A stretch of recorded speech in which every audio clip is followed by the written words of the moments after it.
A 30-year-old man was hit by a truck and died. He had been working all his life just to get by because he didn't have any special skills or talents. But everything changed in an instant when the truck couldn't hit him. When he opened his eyes again, someone was calling him Lord Jink. He was confused because his name was Saito Jinkuro. Suddenly, he woke up, and the woman who was calling him Lord Jink was crying tears of joy. She told him that he had collapsed in front of the Crown Prince. Not only was he removed from the Crown Prince's guard, but he was also banished from the country. Jink didn't understand what was happening, so he asked the woman to explain where he was and who he was. She revealed that he was actually a 14-year-old named Jink Nonland, the heir of Duke Nonland. Since he was young, he had been serving as a guard for the Crown Prince of the Kingdom of Rosalta. However, earlier that day, the Crown Prince had ordered him never to come before him again. This was because the Nonland family was known for producing skilled spearmen, but Jink didn't have any talent for it. Feeling pressured, he had gotten into delinquency. After many mistakes, the Crown Prince had enough and took away his title and position. Jink let out a heavy sigh, realizing he had been reincarnated as a troublesome kid. Memories from his previous life started flooding back slowly. Now, he had 2 sets of memories. The maid noticed Jink seemed calmer today, perhaps because he had fainted earlier. Jink realized that Jinkuru's traits were becoming more prominent in his personality. As Jink got up from the bed, he remembered the maid mentioning something about his banishment. It shocked him, and he asked her to confirm if he heard correctly. The maid nodded, explaining that upon learning about Jink's dismissal from the guard, the master disowned him. Lord Esther was chosen as the new successor. Jink was given only a month to leave the country. Knowing that the world beyond the capital was filled with monsters, Jink understood that this exile was essentially a death sentence. He felt upset that he had reincarnated as an outcast. Turning to the maid, Elsa, he asked for her help in dressing him. Suddenly, he noticed a status screen next to him. His eyes widened in astonishment as he gazed at it. It seemed like he was the only one who could see it. As he focused more, he could see the statistics in detail. Based on what Jink knew about this world, only people with incredibly rare magic eyes possessed this ability. He concentrated intensely on checking his own status, and managed to succeed after a few attempts. To his surprise, he discovered that his swordsmanship rank was S. His spear skills were graded F, while his proficiency in water and recovery magic ranked S. His mastery of earth magic and alchemy was graded A, and his skills in fire and wind magic were rated B. What truly stunned him, though, was that his enhancement was graded S. Based on what he knew, there were only 3 enchanters worldwide, so he believed he might be the 4th. This made him feel excited because having such a rare ability could be valuable. With this power, he could make various things stronger, which might help him survive in the world. His thoughts were interrupted when his younger brother, Esther, showed up. He apologized to Jink for not being able to assist him earlier in front of the Crown Prince. Esther then brought him some money and a spear. Jink expressed his gratitude and asked if Esther could gather some travel supplies for him in exchange for the items he didn't need. Esther agreed, and Jink gave him a list of the things he required. The next day, Esther showed Jink all the stuff he had asked him to buy. Esther wondered how his brother would manage to carry so many goods by himself. Jink told him he had a trick to share, something even their father didn't know. He demonstrated the skill of creating an item box, and a door magically appeared. Esther was amazed and peeked inside to find a huge empty space. He praised his brother for having such an extraordinary skill. Jink noticed that Esther's status also indicated a small item box, but Esther seemed unaware of it. Jink wanted to tell him about it, but he decided to keep his ability to appraise things a secret. He thought of a subtle way to let Esther know and asked him if he could fetch a small bottle of his red body fluid. Esther agreed without hesitation. Jink also requested Esther to accompany him to the Adventurers Guild for registration, and Esther, being the supportive brother he was, agreed. As Jink and Esther walked through the streets on their way to the guild, they heard the commoners talking badly about him. Jink felt it was understandable that they disliked him because of his previous rude behavior toward them. The only ones who stood by him were Elsa and Esther.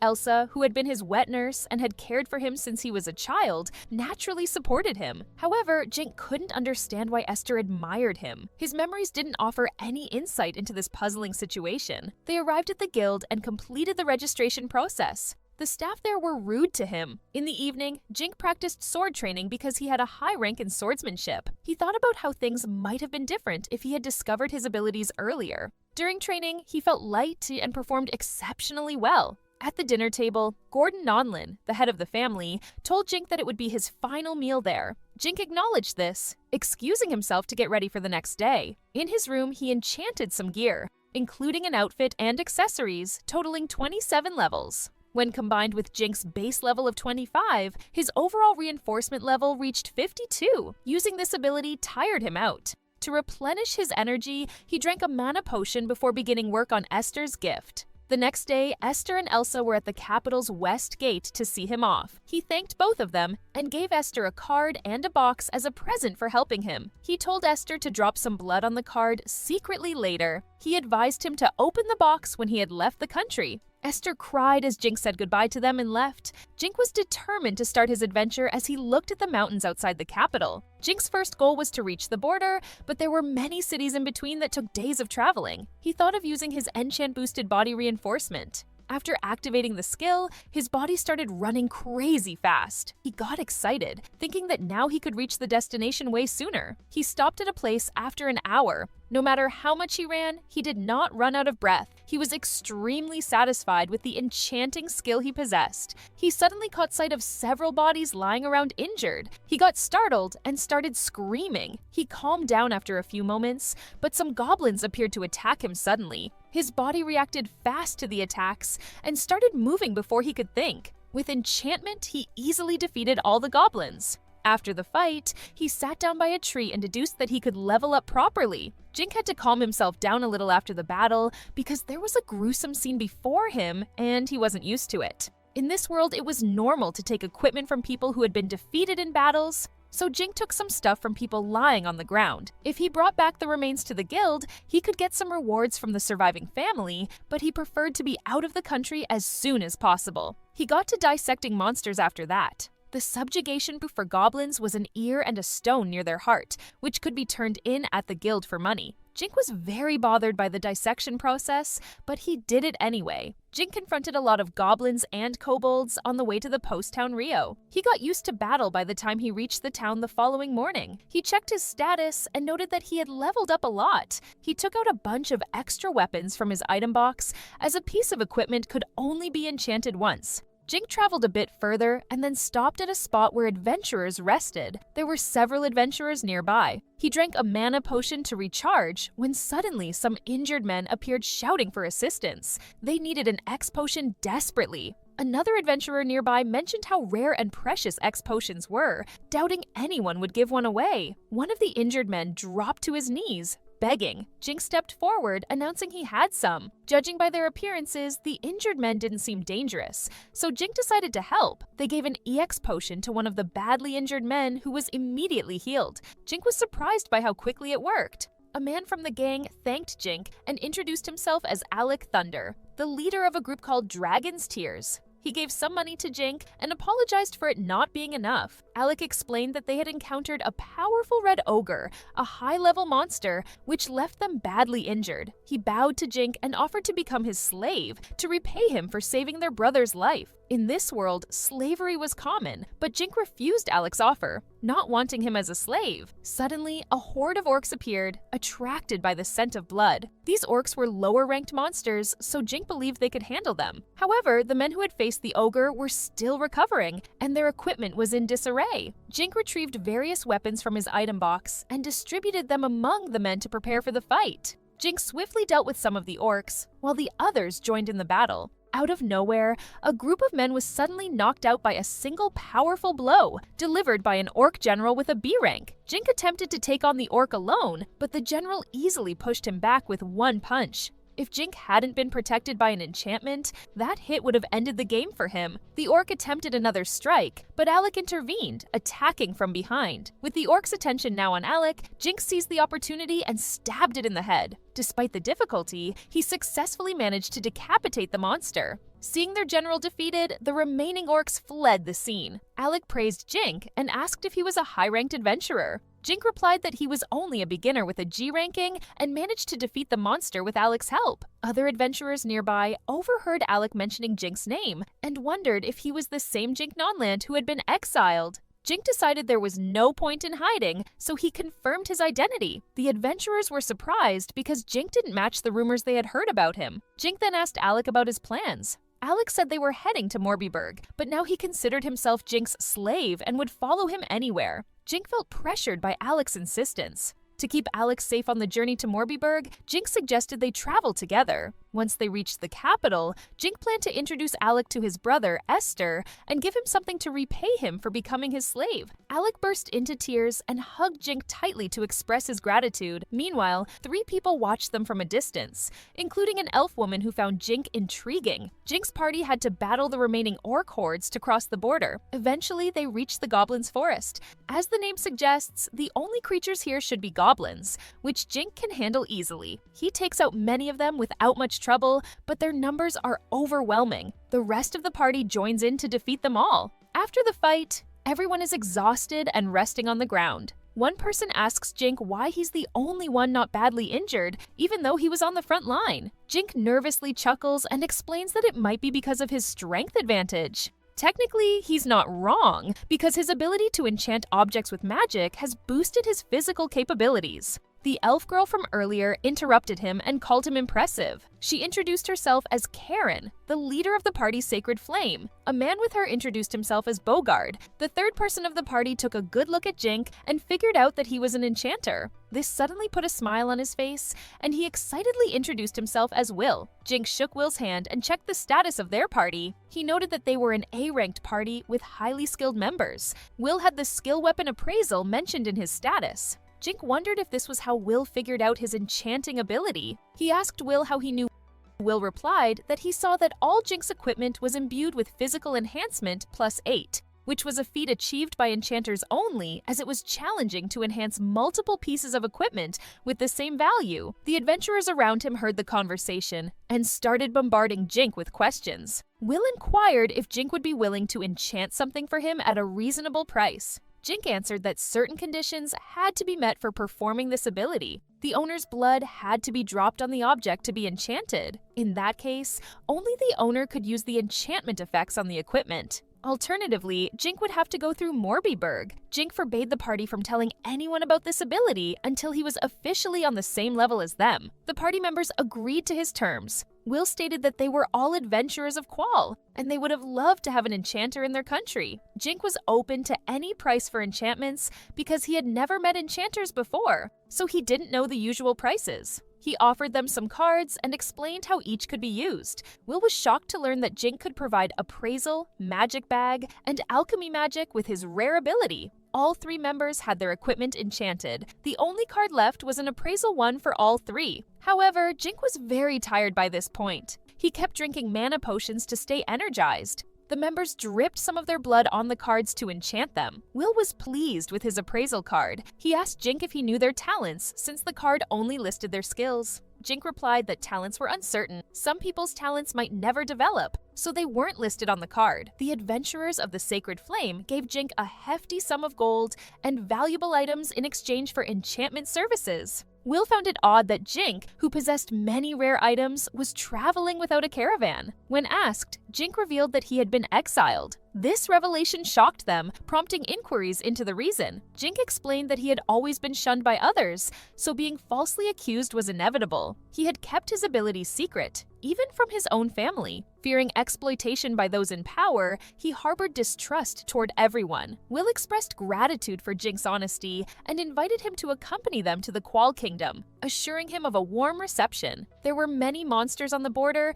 but with Jink and his companions together, getting through them was easy. Jink agreed to join them, and they began their journey. They quickly arrived at Morbiberg. Since no one recognized Jink there, he decided to go shopping. Jink happily purchased various items, including an armor suit and a spear for Esther. The shopkeeper was surprised to see such a young boy buying expensive items. Jink paid for everything and took all the items with him. He did his best to enchant the items intended as gifts for Esther. Jink consumed many mana potions and spent the entire night enchanting. The next day, he handed a package to Alec to take to Esther. He also gave everyone cards showing their statuses. He practiced a lot of enchanting magic because he wanted to level up his skills. He said goodbye to Alec's group and headed to the border with Sacred Flame. Back at the non-land residence, Esther was put under house arrest for 50 days. His father declared Esther as the new heir and told him to forget about his brother. Alone in his room, Esther cried as he remembered Jink. After Jink left, Esther's father would often beat him when he found out Esther had been doing things he didn't approve of.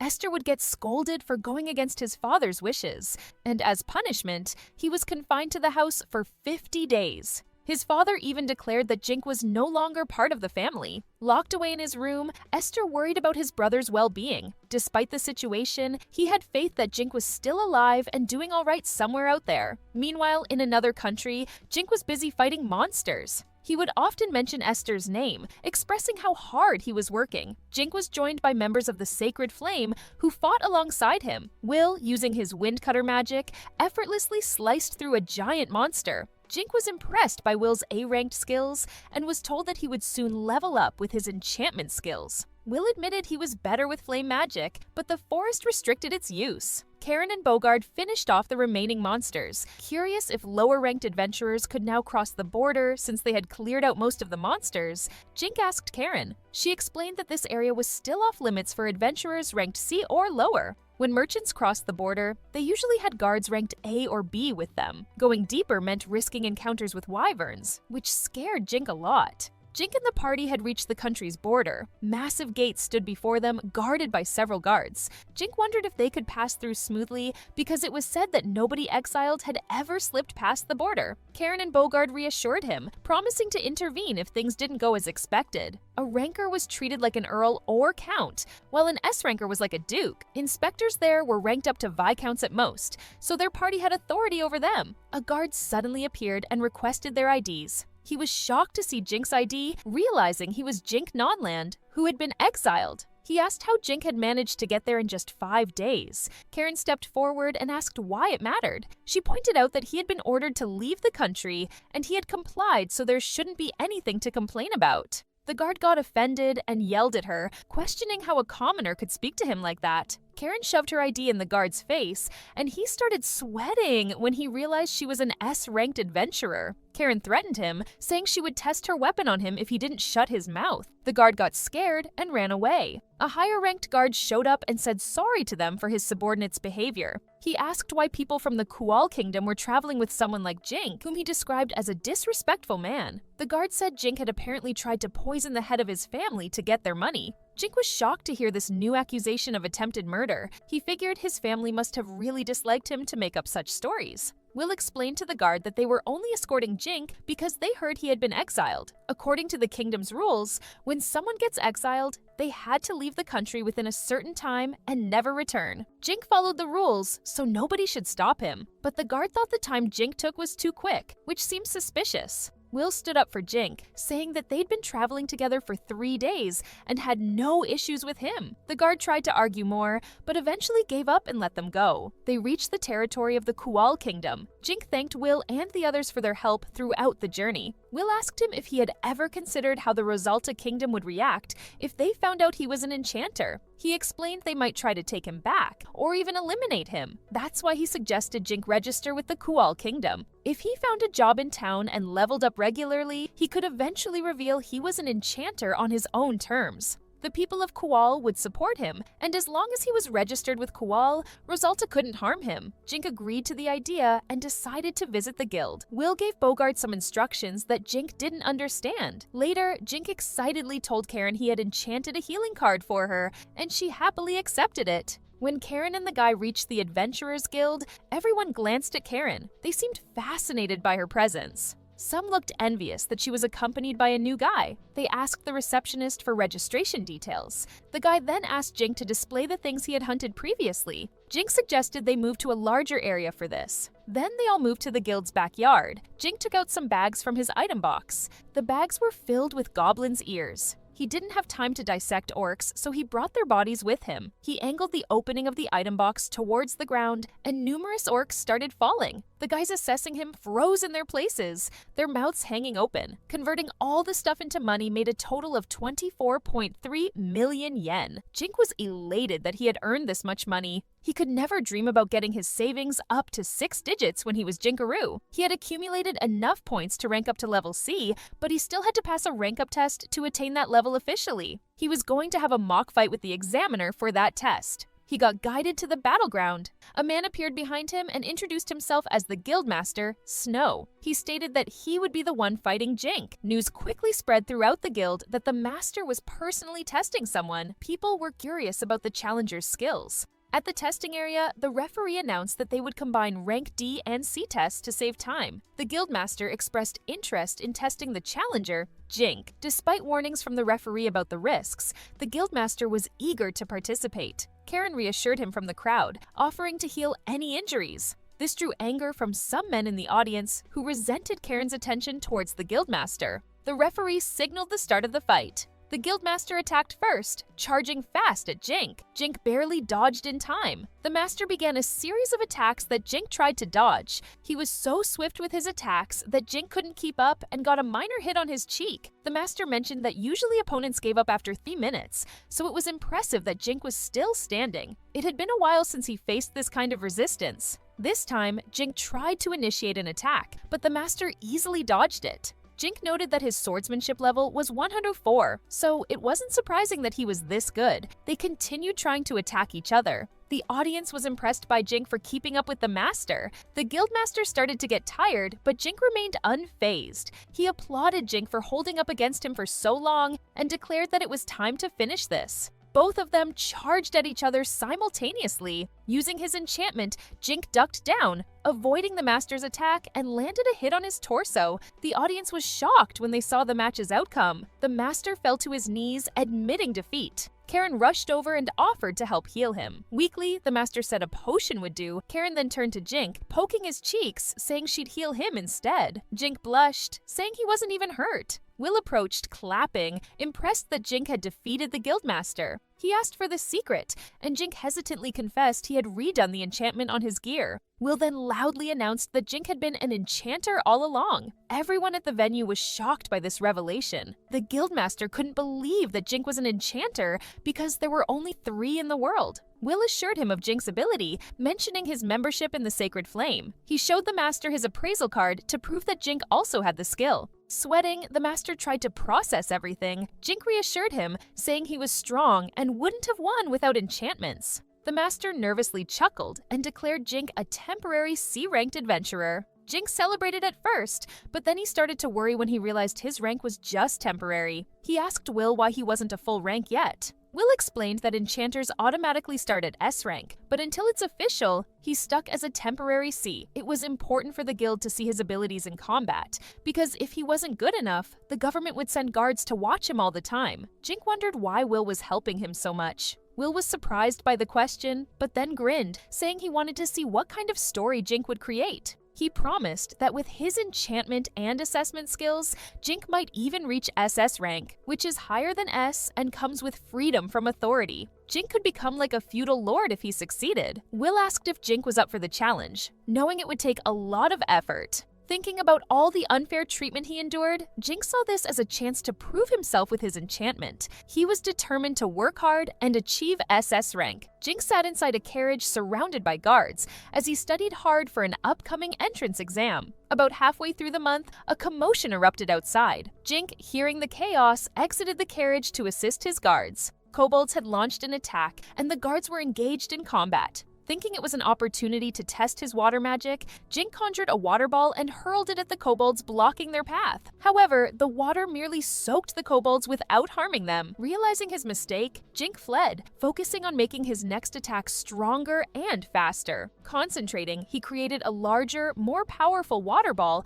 which swiftly overwhelmed the kobolds in its path. After they managed to defeat all the monsters, a guard asked if Jink had used enchantment for the previous attacks too. Jink clarified that he already had an aptitude for water magic. The guard apologized to him for interrupting his studies and letting him fight, even though they were there to protect him. Jink reassured them that it was all right, and that it helped him get some magic training. 2 weeks earlier, Will and Bogart had taken him to a count's mansion, saying that they would stay the night there. Jink protested a little, thinking that staying with a noble might not be a good idea. Will defended Count Brand, saying that he drew a line between himself and the snobbish nobles, and had helped Will when he started out too. Jink gave in and entered the palace. Count Brand respectfully shook Jink's hand and introduced himself. Jink politely responded to the Count's greeting. The Count had prepared a meal for them, so they all headed to the dining table. Jink felt excited when he saw all the food because he had been surviving on preserved foods for a while. During the meal, the Count asked Jink about his future plans. Jink explained that he planned to travel through Qual while trying to rank up. Eventually, he aimed to leave the Qual Kingdom and settle in the Kingdom of Yamato. He intended to enroll in Yamato Royal Academy, but he achieved S rank much faster than he had expected. The Count reassured him that his high rank guaranteed his status now, and he didn't need to go all the way to Yamato to avoid interference from Rosalta. Jink insisted that he wanted to explore the world and have more adventures. The Count suggested he visit Qualarut, the capital of Qual, where the esteemed Qual Royal Academy is located. It's quite challenging to get into, but with Jink's status, it would be easier. For a thrilling experience, the Count recommended Gamel, a city built atop Qual's largest dungeon, rumored to have over 80 floors filled with various monsters. Karen mentioned that Jink would need to pass an entrance exam to get into the academy. Jink decided he would study during his travels to Qualarut. The Count proposed having an adventurer party accompany him, taking a route friendly territories as much as possible. Once in the capital, Jink could stay at the Count's estate. If he ran into any trouble, he could use the Count's name for assistance. Jink didn't understand why the Count was so willing to help him. The Count explained that he had a son Jink's age who was currently preparing for the exam, and he saw this as an opportunity for his son to make a new friend. Reflecting on his life as Jinkero, Jink realized that he had been stuck in the same routine for so long that he had forgotten what it felt like to be passionate and excited about something new. But now, those feelings were coming back to him. Jink thanked the Count and the members of the Sacred Flame for their assistance. They shared their own plans and wished him luck on his journey. Returning to the present, throughout the journey, all Jink did was study. He met many people, fought numerous monsters, and even enchanted items for his escort party and the nobles he encountered all while studying. Dark circles had formed around his eyes by then. A guard informed him that they had reached the capital. Exiting his carriage, he exclaimed excitedly when he saw the enormous border wall, which was twice as big as Rosa's border. Jink wanted to explore the city, but his guard stopped him and asked him to wait until all official procedures were completed. After they crossed the wall,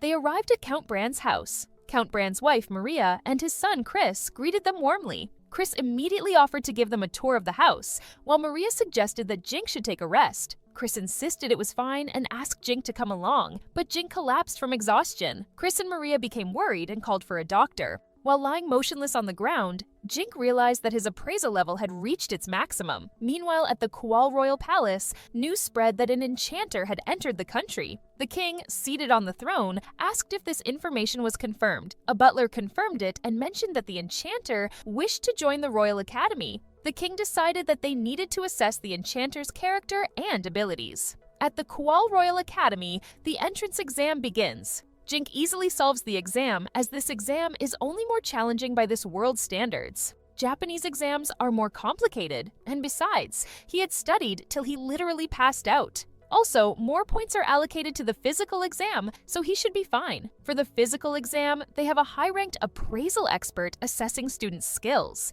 He confirms that Jink indeed possesses enchantment and appraisal magic. He also notes that his specialty is water magic, and he has some skill in recovery magic. They move on to the demonstration part of the exam, and Jink shows off his water magic. After all exams, Jink is walking through a hall with Chris. Chris tells him that the written exam was not as bad as he thought. Thanks to Jink's help, he also praises the water cyclone that Jink demonstrated. Jink had used enchantment, so the ground ended up flooded after his water cyclone demonstration. Jink assumes that the old man who assessed him, Marcus Panam, would tell the king about his enchantment as he is a high-ranked individual. The fact that he is an enchanter might reach Rosalta sooner than expected. At the royal palace, the king inquires about Marquis about Jink's status. Marquis tells him that Jink is also skilled in swordsmanship and body reinforcement, on top of enchantment. Moreover, he also has an extra-large item box. The King of Qual, Normal Qual, finds it interesting. Marquis further adds that he has also scored 96% on the written exam, which is one of their all-time high scores.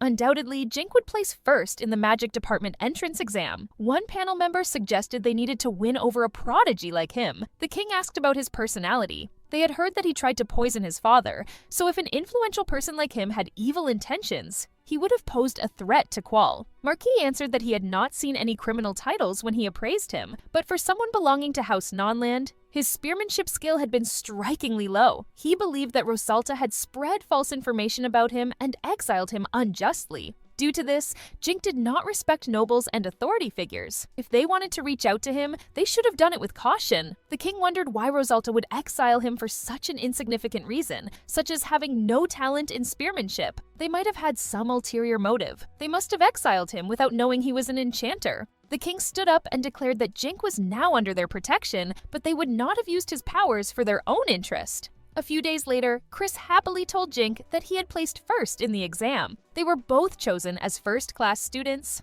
Jink also congratulated him for securing second place. Chris informed Jink that the king would be inviting him for an audience soon. He asked if he possessed any formal clothes because he had only seen him in casual clothes so far. Jink told him that he had sold his fancy clothes after getting exiled. They decided to go shopping. Jink had to search for a place to live too, now that the exams were over. Jink went to Qual Slave Trading Company because he needed human resources. Slave trading was very common in this world, but Jink could never get used to it. He spotted a girl with a good aptitude rank and asked about her. The trader told him that her name was Nina and she was 12 years old. The original plan was to use her for other wrong things, but she was damaged in transport by a pack of wild dogs, so now she was there as a general slave. Jink told him that he had decided to take her. The man asked Jink to put a drop of his blood on her throat to start the subordination ritual. Jink did so, and the man started reciting the ritual. When it was over, the girl bowed down before Jink and declared herself as his subordinate.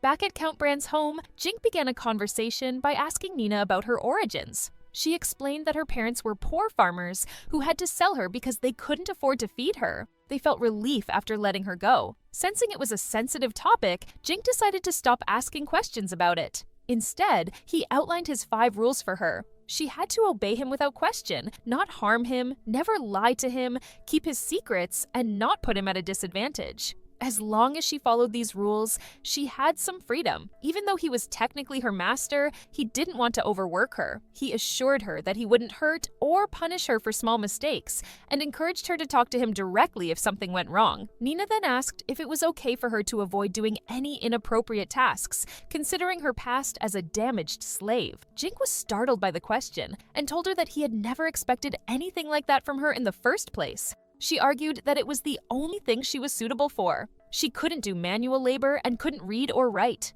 Her parents had called her useless before getting rid of her. She got angry while quoting her parents' words. Jink gave her an X potion and asked her to heal herself with it. Nina was surprised that he was giving such a valuable item to a slave. Jink consoled her by telling her positive points about herself. He said that he had chosen Nina for her talent in cooking, and she had room for growth in other skills too. He held her shoulder and told her he needed her help in achieving his goals. Nina had cried when someone showed her kindness for the first time, and she thanked them. After a few days, Chris told Jink that Nina had quickly gotten better at cooking. Jink looked sick, his face pale, and his stomach bloated from drinking too many mana potions. He was desperate for money, so he'd been trying to use alchemy on Junk. Their conversation was interrupted when Nina showed up with a jar of cookies. She was dressed in a cute maid outfit, and all her scars had vanished. She gave Jink some cookies and then left. After she left, Jink asked Chris if he knew any slaves who were good at fighting. Chris told him about the criminal slave office, a place where violent people were kept. Jink stood in the academy hallway thinking about saving up money for a combat slave. Chris joined him, and they chatted about going to classes that day. As they walked through the hallway, all the girls admired Jink, and Chris teased him for being so popular. Jink told Chris that being the center of attention didn't make him happy because those girls were only interested in his status, not him. He said if he married them, they would drain him of every penny. Chris agreed, adding that these girls seemed to be from lower-ranking noble families, eager to marry someone of higher status. Jink believed these girls should focus on supporting themselves before trying to marry into wealth. A lovely girl walked in and greeted Jink. She said her name was Najenda Qual, and she was a top student from the statecraft department. Jink was amazed to hear this, because she had the title of the first princess of the kingdom. He and Chris immediately bowed respectfully and greeted her back. Najenda told them to relax and not be so formal. Since they were in the same year, she wanted them to be closer friends. Jink mentioned that he was an adventurer and would be out exploring most of the time, so they might not see each other much. Nagenda replied that she would also be busy assisting her father with government matters. Jink and Chris were clearly impressed by her. Suddenly, they heard a big guy bothering a student. Jink asked Nagenda about the guy. She told him that the guy was Duke Rancel's heir. Back in junior academy, he used his father's name to do whatever he wanted. It reached a point where many students quit the academy because of his actions. It seemed he got into this academy as a third-class student. His father was good at covering things up, so he never faced consequences for his actions. The guy made his way to Jink and the others. He greeted Nagenda, but she replied rudely. Then he turned to Jink and offered him to join his family's service, saying he would make excellent use of Jink's S-rank ability. He mocked Jink, saying that as a mere commoner, he should consider serving his family in honor. Jink got upset by his words and punched him in the face. He told him that being noble doesn't matter at this school. Here, your status is determined by your class. So, if a lower-class student like him disrespects a higher-class student, the lower-class student can be punished right away. Jink left the guy there and walked off with Chris and Nagenda. Nagenda asked Jink if he was going to accept her father's invitation for a meeting. Jink said he'd like to, but he didn't have fancy clothes and he needed his money for other things. The princess told him to wear his usual clothes since he was an adventurer. A few days later, Jink showed up before the king. The king greeted him warmly and said sorry for the trouble caused by some of his country's nobles, who kept asking Jink to make appraisal cards during his travels. Jink replied that he didn't mind because he made good money from it. Then the king asked if they could rely on him for future enhancement and appraisal requests. Jink felt happy that the king acknowledged his enchantment side job and agreed to help. The king then asked about Jink's quarrel with Duke Rancel's heir. Jink explained that he couldn't stand people who abused their power and act selfishly. Like Duke Rancel's heir, he admitted to reacting impulsively and said he'd accept any punishment from the king. The king praised him for his beliefs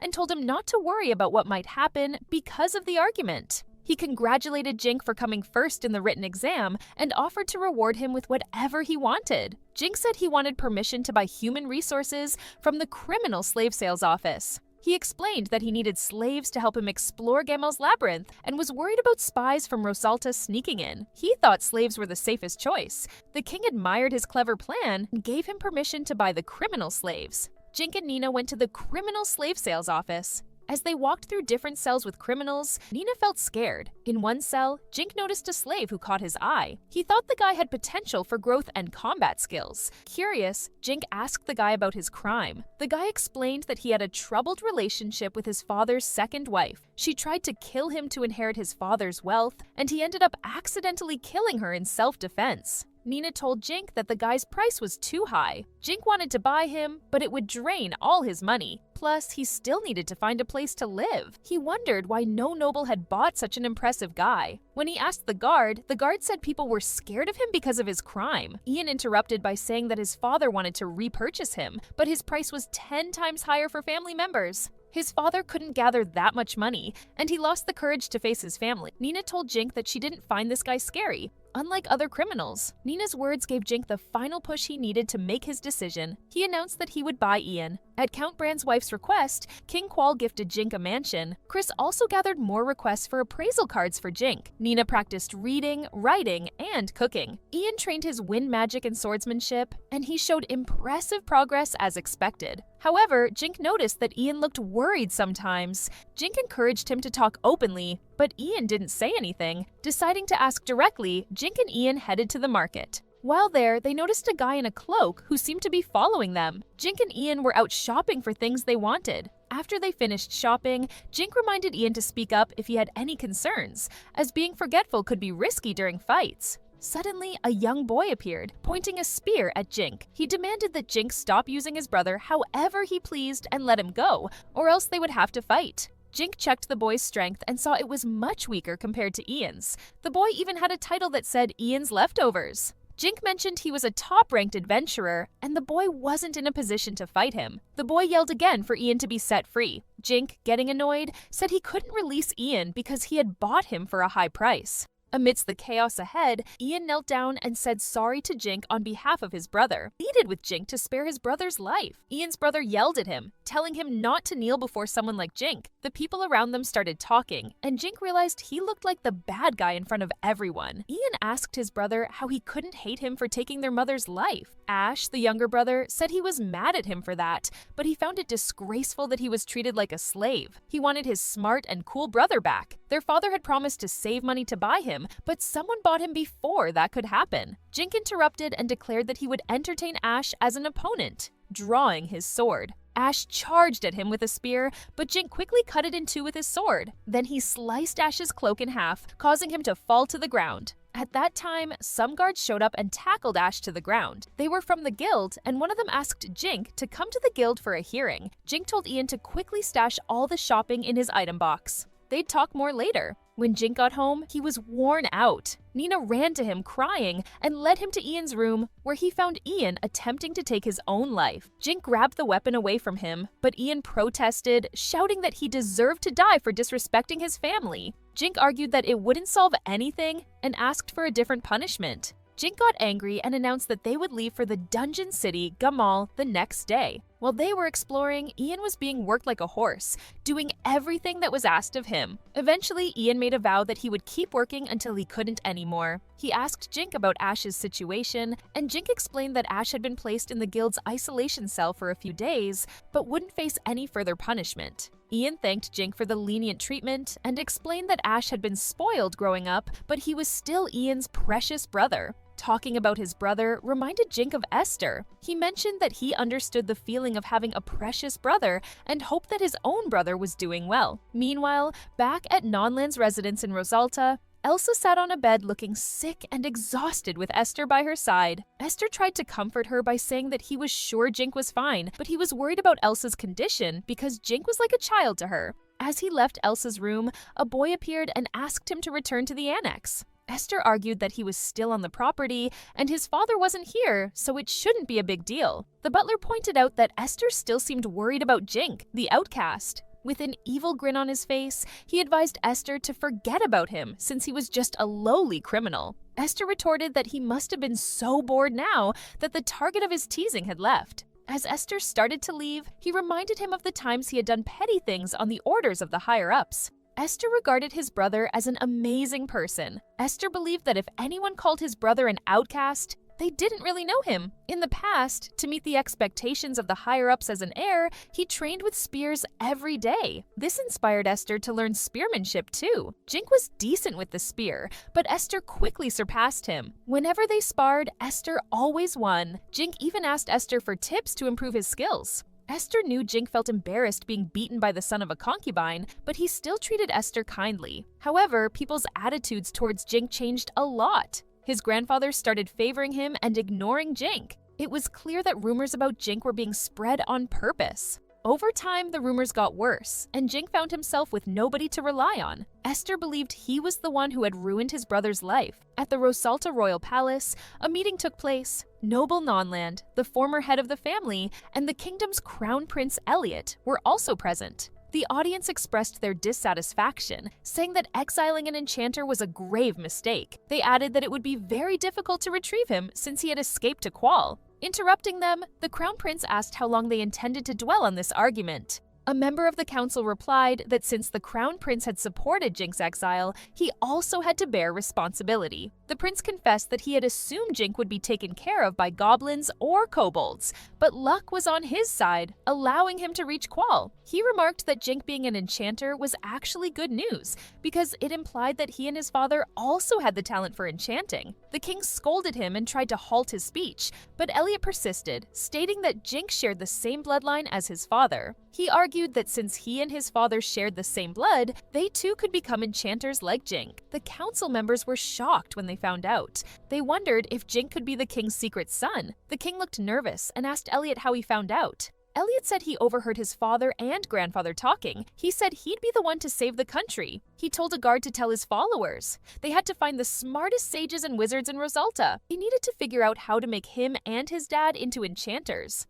The king and the former king seemed dismayed, and everyone at the council began questioning them aggressively. Gordon held his head in his hands. Observing the chaos unfolding before him, he had opposed punishing him with exile and had suggested granting him a Viscount title instead. He understood that this wouldn't just end with him and his father. The public would soon uncover the lie that the non-land family and the royal family had desperately tried to conceal. Sacred Flame and Alec arrived at Non-Land's residence to meet Esther. They all introduced themselves to him and Will informed him of Jink's whereabouts. Esther started crying at the confirmation that his brother was doing fine. Esther brought them to meet Elsa. Elsa was very relieved to hear about him too. Will told them about Jink being an enchanter too. Esther realized why Jink had asked for his blood when he saw the gift sent by Jink. Elsa said that she did not notice Jink's enchanting abilities at all, while she took care of him. She understood why Jink hid this from everyone all that time. If that had gotten out, this country would have definitely tried to steal his freedom. Will was certain because he had only heard bad things about Rosalta in recent years,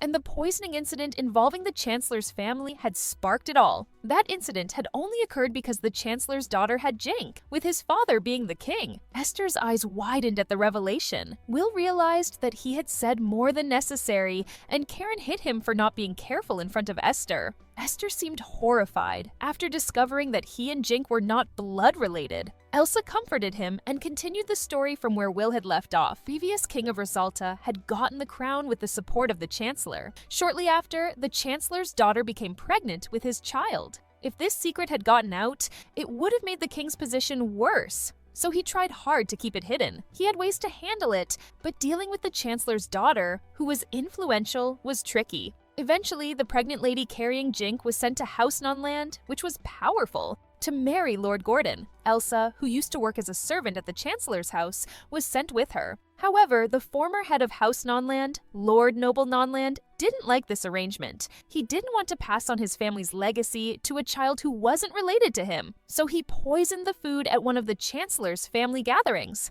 Jink didn't attend the party because he wanted to practice his spearmanship, and Elsa stayed with him. Everyone at the party, including Jink's mother and her family, met their end. Even Elsa's husband and son, who were serving at the party, were affected. Elsa was silenced by Noble and Gordon. She felt guilty for allowing Jink to be exiled just to save herself. Esther comforted her, saying she hadn't done anything wrong. The Non-Land family simply wanted to get rid of Jink, talented or not. Will told them that the capital was filled with criticism for the royal family. He also mentioned the Crown Prince's foolish behavior at the recent meeting. Chaos reigned in the royal palace. Will paid off a noble who was at the meeting to get this information. Rosalta was in deep trouble. After learning about the situation, Alec decided to move his group to Qual. Will asked Esther what he wanted to do. Esther replied that he didn't feel attached to the country or his family anymore. He demanded Karen, the leader of Sacred Flame, to take him in as her slave. He feared his family would be convicted and he'd be enslaved along with them. So he wanted to become Karen's slave and leave with Sacred Flame to meet up with Jink later.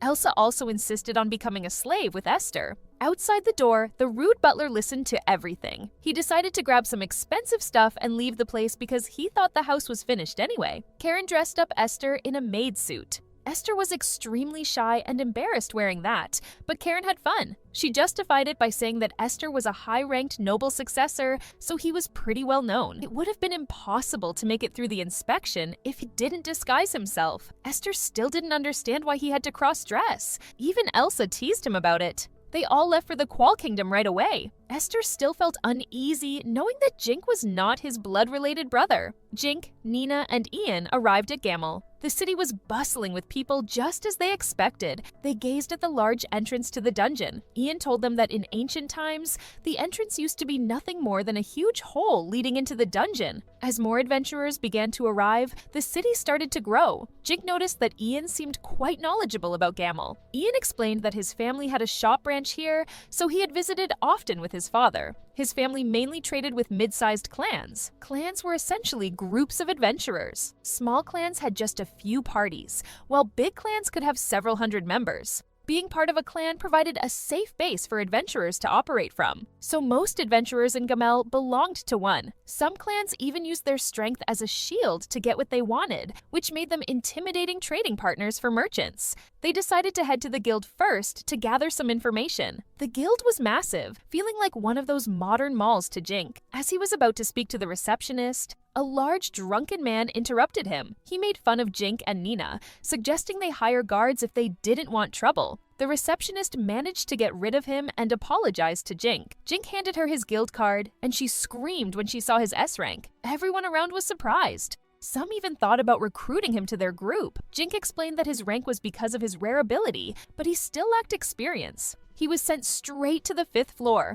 a place where many adventurers hadn't reached. While Jink and his team waited in the reception area, a girl named Mona showed up. She informed them that she would be their guide from now on. The guild provided personal assistance to adventurers based on their rank and skills. They could go to her for any help or advice they needed. Jink understood why other adventurers might be jealous of him. He greeted the dungeon guide and dove straight into business, asking about the necessary equipment and any important dungeon details. The guide explained that monsters would continuously appear, but the remains of those Jink defeated would vanish, leaving only a few items behind. These defeated monsters would eventually respawn. The items left behind, like magic stones or body parts, were called item drops, and they could also be found in treasure boxes scattered throughout the dungeon. Jink thought the dungeon seemed very organized, almost as if someone intentionally designed it that way. Mona advised him not to overdo things, warning that monsters got stronger the deeper he went. She mentioned that no one had made it to the deepest floors yet. Previous adventurers had said that the environment changed a lot from floor to floor. If one floor was hot, the next might be freezing cold, so he needed equipment for both hot and cold temperatures. Above all, quality footwear was necessary. She suggested he visit their guild store for the items he needed. After going over the basics, she informed Jink about a request the guild had for him. They needed him to gather magic stones. Due to a recent war, Qual was running low on magic stones, but not many adventurers were actively seeking them out. In this world, people used magic stones like batteries. They used the magic inside them to start fires and make water for everyday needs. Magic stones were super important for daily life, but low-ranked adventurers were too busy trying to survive, and the high-ranked ones didn't explore the lower levels because they were only interested in rare stuff. That's why Jink's group got the job. They were going to hunt slimes because they dropped magic stones. They went into the dungeon and found a big open space. After a bit, slimes started popping up from everywhere. Jink told Nina and Ian what to do to fight them. Nina struggled at first, so Jink had to help her, but she got the hang of it and managed to take down a bunch. Ian used his sword and wind magic to get rid of them too. When the slimes disappeared, they were left with a bunch of magic stones around them. Ian mentioned he wasn't even tired after the fight, all thanks to some enchantment. Jink explained that when you fought tough battles, your experience points went up in real time. He figured it was because the monster's energy turned into experience points. When he checked their stats, they had gone up a lot. They decided to challenge monster rooms to level up. According to the map, there were slime rooms on the 3rd floor, but only those above B rank were allowed there. Monster rooms were filled with specific kinds of monsters. Once you entered, you had to either survive for a set time or defeat all monsters before leaving. Jink told them that based on their enchantment, they were easily B rank, so they decided to go there. They reached the slime room on the 3rd floor. Hundreds of slime monsters came from all sides, more than they expected. Jink was confident that Ian could handle them, but he wasn't sure about Nina. When Nina got into trouble, he unleashed a massive water cyclone at them. The attack took out all the slimes at once. Jink had run out of mana after using the water cyclone attack, so he drank a mana potion to recharge. Nina felt sorry for the oversight and apologized to Jink. He reassured her, saying it was okay, and mentioned that both Nina and Ian's XP had increased due to his attack. It seemed that just being near the person who makes the shot could boost one's stats. Ian suggested it might be better for them to earn XP individually, so they continued battling slime monsters they encountered throughout the night. During the fights, Nina learned some shielding skills. Despite fighting numerous slimes, they didn't accumulate enough XP. They decided to move to another floor. Nina expressed her reluctance to enter a goblin room because she disliked their smell. Jink agreed, adding that goblins didn't drop good items either. The other options were kobolds on floor 9 and orcs on floor 15. They decided to go to the kobolds room because they had good item drops, and their smell was also slightly better than goblins. Orcs had thick skin, so their weapons wouldn't last against them. That's why kobolds were the best choice. Nina felt happy experiencing all the things adventurers did. They headed to the kobolds' room on floor 9. There was a magic circle there, which was like a kobold's respawn point. After a few moments, kobolds started emerging from the circle. Ian and Jink started fighting them one by one. Nina also managed to defeat one after some effort. Jink built a tall water wall around them, keeping all the kobolds trapped outside. They decided to take a break inside the wall, grabbing loot and weapons as they went. Ian suggested they use magic instead of constantly moving around. Nina couldn't use magic, but Jink could enchant a weapon for her. Nina was thrilled at the idea of using magic. Jink pointed out that Nina didn't have enough mana for magic. Ian said she could manage with potions, though it might cost a bit. Jink agreed and gave Nina an enchanted weapon that could only cast water balls. When Jink took down the water wall, the kobolds flooded in to attack. Nina kept hurling water balls and drinking mana potions. Jink put up another water wall after a while. After drinking many mana potions, Nina couldn't hold it anymore. Jink enchanted a box for her to pee in. Nina was embarrassed at first, but eventually found a spot to relieve herself. After 3 days, they finished off many orcs in the orc room on floor 15. Ian mentioned that he had gotten over his fear of orcs by then. Meanwhile, Nina was excited about cooking orc meat later. After 3 days of continuous fighting, Ian and Nina's stats had increased greatly. Jink announced that they would head back topside after conquering the next room. The next room contained an orc general. They planned that Nina would attack with spells from behind, while Jink and Ian would charge head-on, casting their own spells. The orc general emerged out of the magic circle and tried to attack them. Jink went first and landed some hits on it, while Ian and Nina launched magic attacks from behind. Ian went after Jink and fought the monster with his sword, easily managed to bring the general down with their coordination and teamwork. After the orc general was defeated, Nina collected its meat to cook later. She then noticed a jiggly round thing with a weird smell. As a merchant's son, Ian knew what it was and told Jink. Jink instructed Nina not to hold it since it was an orc testicle. Soon after, Nina cooked her special orc meat soup and served it to Ian and Jink when they were back at their camp. As they ate, an elf guy appeared, following the smell of the dish. The guy seemed to recognize Jink. The elf guy introduced himself as Luke, the master of the Elder 3 clan. He felt good to finally meet Jink, the enchanter he had heard so much about. Jink checked Luke's status and found out that he was an S rank just like him. However, Luke didn't have any special abilities.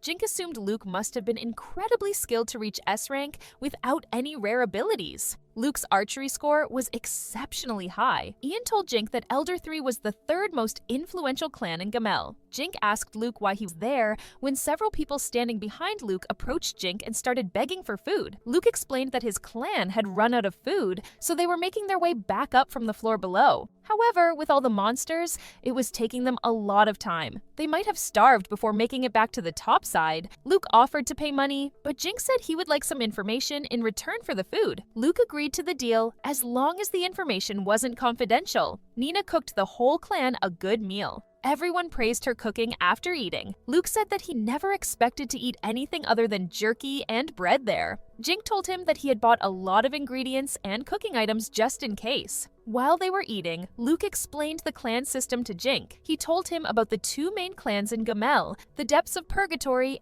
and the Emissaries. Some folks referred to them as the Big 3, including the Elder Tree. But Elder Tree was much smaller compared to the other 2. Both clans used force to maintain their hierarchies. Those with fewer abilities were often used as cannon fodder in the maze, either ending up dead or insane. Joining these clans meant paying steep membership fees. Some couldn't afford them, so they left. However, leaving a clan was seen as treason here, and no other clan would accept them. That's why some people ended up in Elder Tree, which prized freedom above all else. Luke wanted to help as many people leaving clans as he could, but he knew the other 2 clans would come after him. Ian confirmed that the 2 big clans had a bad reputation among merchants too. Despite this, their names still carried weight, and many joined because of their fame, only to regret it later. Jink thanked Luke for the valuable information, and together they made it to the top side. Luke expressed his gratitude for the meal and hoped they would meet again. He warned Jink to be cautious because he'd heard that the 2 clans had their eyes on him. After Luke left, Jink asked Ian and Nina about their maze experience. Nina said she had fun, while Ian talked about how effective the experience had been. Ian told Jink that he could form a clan of his own if they brought in the staff from the estate. Jink mentioned his upcoming exams, so they needed to return to the capital. He instructed Nina and Ian to take a break. The next day, Jink presented his loot from the past 3 days at the guild. Mona felt nervous seeing the amount of bags because now she would have to count them all. She spotted an orc's genitalia in one bag and happily picked it up, knowing it could be sold at a high price since it was used as an ingredient in medicines. At that moment, a man appeared and greeted Jink. He introduced himself as Dan, the guildmaster. Dan praised Jink for clearing a boss room in 3 days. He said Jink could take his provisional B rank exam now, with Dan as his opponent. It was a test of endurance. Jink had to withstand Dan's attacks for an hour. Dan wanted to see how someone who quickly rose through the ranks with rare skills could defend themselves. Jink thought the exam was a bit unfair for those who focused on offense. Mona assured him it was just a provisional exam and wouldn't change much. Dan interrupted, warning Jink not to be overconfident because he wouldn't hold back. The man teased Jink a bit more, and Jink started feeling annoyed by the man's behavior. Eventually, Jink and Dan moved to the Gamel Branch area to have the test once all the preparations were finished. Jink had enchanted every part of his outfit. Dan allowed him to use defensive spells and swords as long as he didn't actually hit him. Once the match began, Dan kept attacking Jink while Jink defended himself. Jink managed to endure 1 hour of constant attacks easily. Dan admitted that it was even tougher than Snow had warned him. Jink didn't even break a sweat during the whole thing. Dan also praised Jink for his accurate defense. Dan realized that Jink was quite intimidating during the match. Jink pretended to block Dan's attacks, but he was secretly targeting the same spot on Dan's sword repeatedly. If it had gone on much longer, Dan's sword could have broken. Eventually, Dan acknowledged his defeat. He invited Jink to the library later to talk about something. Mona had some less experienced adventurers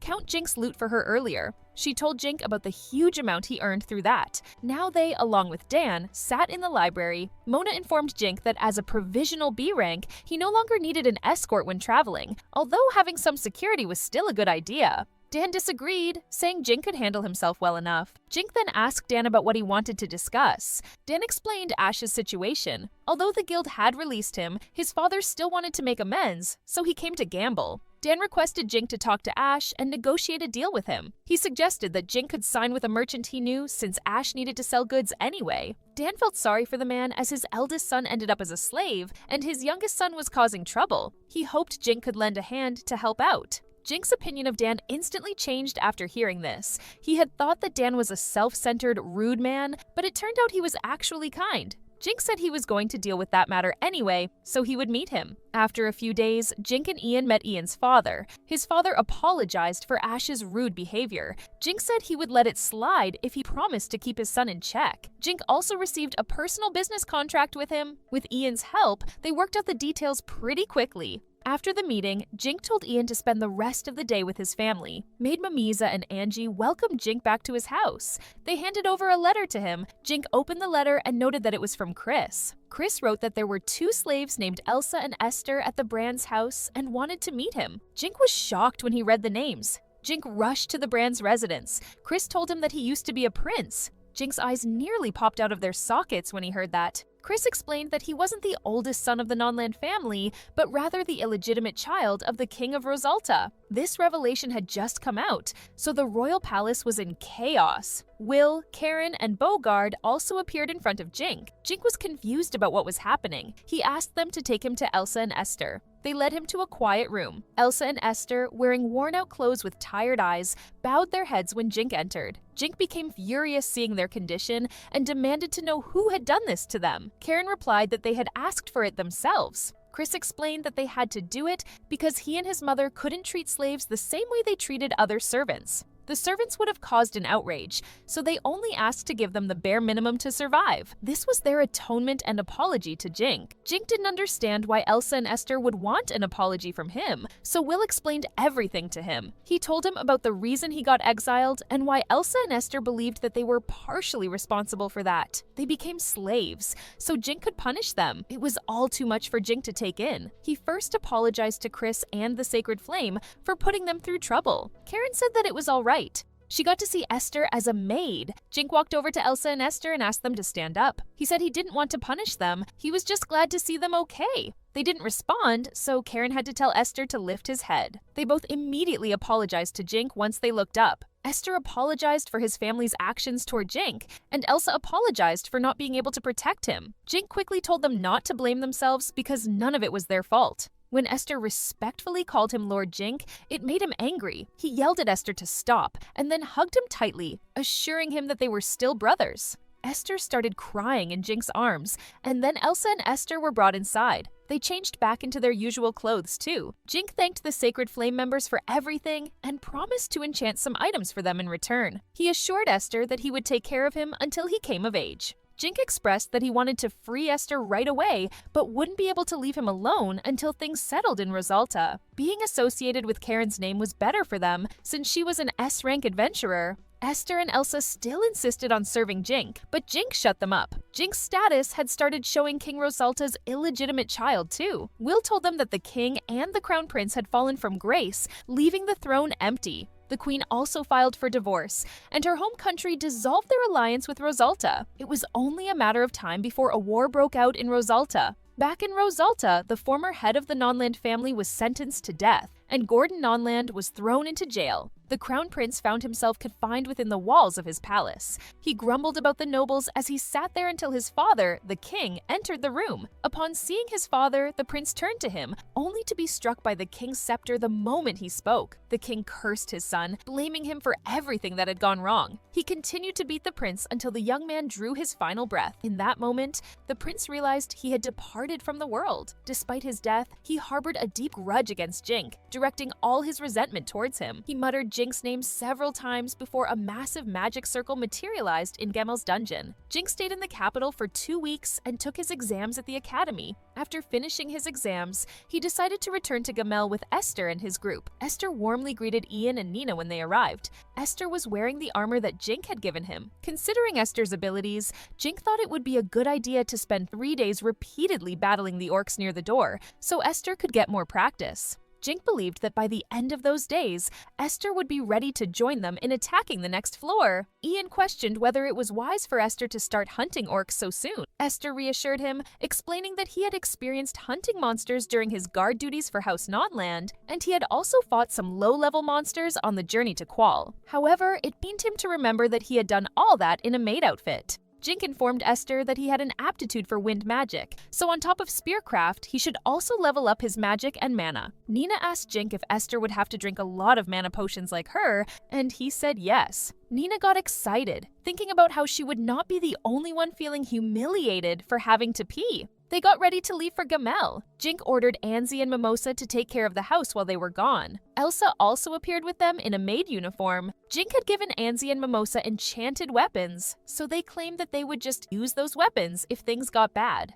At Gamel, Jink introduced Esther to Mona. He asked if anything had changed while he was gone. Mona's expression darkened, and she asked Jink if he knew about named monsters. Jink admitted he had only heard about them. Mona explained that it was very rare, but sometimes the souls of the dead took over monsters. These monsters were called named monsters. They kept their memories, were intelligent, and could talk. They even looked like they did when they were alive. She told him that the orc general they had defeated on the 15th floor had come back to life as a named monster. Jink wondered if the monster had gotten stronger now that it had human intelligence. Mona assured him that it was the opposite. It had actually become weaker. She guessed that the monster must have had troubles in its previous life. Predicting the orcs' attacks used to be simple, but now it was even easier. It would spot women and immediately chase after them. Many weaker parties managed to defeat it by using female members as bait. They even started calling it Dork, combining orc and dork. With the 15th floor getting easier, there were problems with long lines forming before the 16th floor. Low-level adventurers took too much time clearing the 16th floor,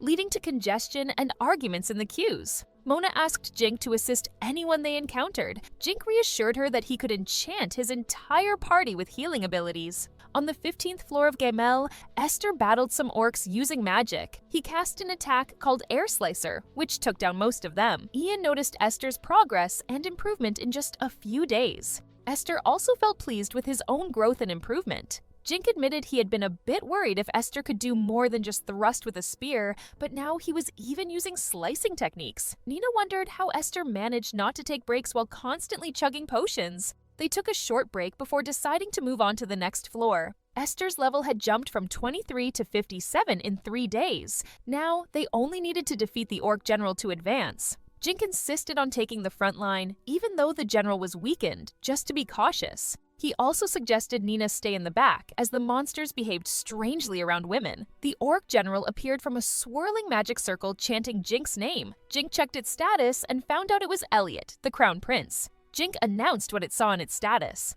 As the orc approached Jink, he said it must have been fate for them to meet like this. He declared he would handle it himself. He sent some fire attacks at it, but the orc didn't even get a scratch. Jink had expected him to use fire magic since he had recently learned it, but it seemed he wasn't very good at it yet. The orc noticed Esther and started shouting, "Woman, woman, woman!" Esther got angry and yelled that he was a man attacking the orc with his spear. Jink took advantage of the situation and attacked from behind. The creature spotted Jink and started chanting his name again. It aggressively launched attacks, but Jink dodged everything and ended it with a single blow to its head. Esther informed him that the crown prince had been dethroned as per Will's report, suggesting he was likely executed afterward. Jink commented that he'd heard souls with strong resentments were more likely to be reborn as monsters, implying Elliot must have held a grudge. Jink felt it was deserved. By possessing a monster in Gamel, Elliot's spirit would be trapped there forever. He would keep coming back, endlessly respawning, only to be defeated by adventurers for experience points and items. Jink and the others kept fighting more monsters along the way until they reached the 20th floor. This floor was the most popular within the dungeon, known as the Crystal Area. It was packed with various kinds of crystals and stones, and many adventurers were milling about. Jink mentioned that he wanted to earn some money, and from what he had heard, rough emeralds and diamonds could be found here. Nina and Esther eagerly offered to do some mining. Jink took out mining tools from his item box, and Ian suggested a specific spot for Esther to mine. Using his material appraisal skill, he could assess the geological features of minerals. Nina, Esther, and Ian dug at different spots. Nina and Esther were excited when they found emeralds. Jink found it amusing to see them having fun like that, considering they were just kids. Ian also enjoyed the digging, but his motivation was different. He was focused on selling the stones to make money. Meanwhile, Jink decided to create a golem using minerals. He had been practicing earth magic and wanted to use the golem for mining. He used mana to sustain it, but the golem couldn't last long without it. The guilds used to warn about many traps and dangers down below. That's why they'd sometimes use the golem to trick enemies. When Jink and the others heard noise nearby, the golem began mining while they investigated. Turns out it was the depths of Purgatory and the Emissaries, two lower-ranked clans having a spat. Jink thought it was pretty silly. Moving on to the 21st floor, it looked more like a sunny field than a dungeon. Jink mentioned the creatures called green calves living there. Their meat was a delicacy, even better than orc meat. Jink and Esther had it back when they were nobles, but finding it in big cities was hard, so it cost a lot. Just thinking about it made Nina hungry. Suddenly, Jink remembered Mona mentioning more casualties lately. Hoping they'd stay safe, they kept going. Nearby, some huge ants were feeding on human bodies. Shortly after, Jink hunted green calves relentlessly until he was satisfied with the amount of meat he had collected. Nina then took out her knife and prepared to cook the meat, and Esther offered to assist her. The group enjoyed their meal, finding the calves' meat even better than they had anticipated. As they observed numerous white cows and minotaurs in the area, Ian realized that it was teeming with bovine-type monsters. While white cow meat tasted similar to that of green calves, their milk was exceptionally delicious. Conversely, minotaur meat was unpalatable and primarily useful for crafting, as their axes were too heavy for humans to wield. At that moment, Jink noticed that Esther had leveled up his wind magic and suggested trying out the air tornado spell he had been practicing. Esther was blessed as he could now provide support to the group. However, Jink cautioned him not to expect too much, as air tornado's range was lower compared to cyclone. As Jink decided to continue their journey, they suddenly spotted something approaching. It was a weary adventurer carrying their unconscious partner. Jink inquired about their condition, and the man urged them to retreat as well. Wondering what was happening, Jink asked for an explanation. The adventurer revealed that they had stumbled upon an ant nest nearby and were unfortunate enough to encounter a swarm of ants. When questioned about their other companions, the adventurer feared they might have already become ant food. Jink admitted to never having fought ants before and offered to help heal them in exchange for more details. While Jink and Ian tended to the injured pair, one of them described the difficulty of battling a swarm of ants, who attacked with their front claws and sprayed acidic substances. Despite their sturdy shells, the ants were vulnerable to fire. Jink realized they were ill-equipped for such a fight, as they were still new to fire magic and primarily relied on water and wind magic, respectively. The adventurer elaborated that the ants fiercely protected their queen, requiring a significant number of sorcerers to overcome them. Only certain clans possessed the necessary magic, as the other adventurer regained consciousness and expressed gratitude for their help. They cautioned Jink and Ian against confronting the ants before departing from the area. Ian noticed Jink's worried expression and asked what was wrong. Jink told them to rush to the 24th floor while being careful. The whole group went around and suddenly found themselves in the middle of the area.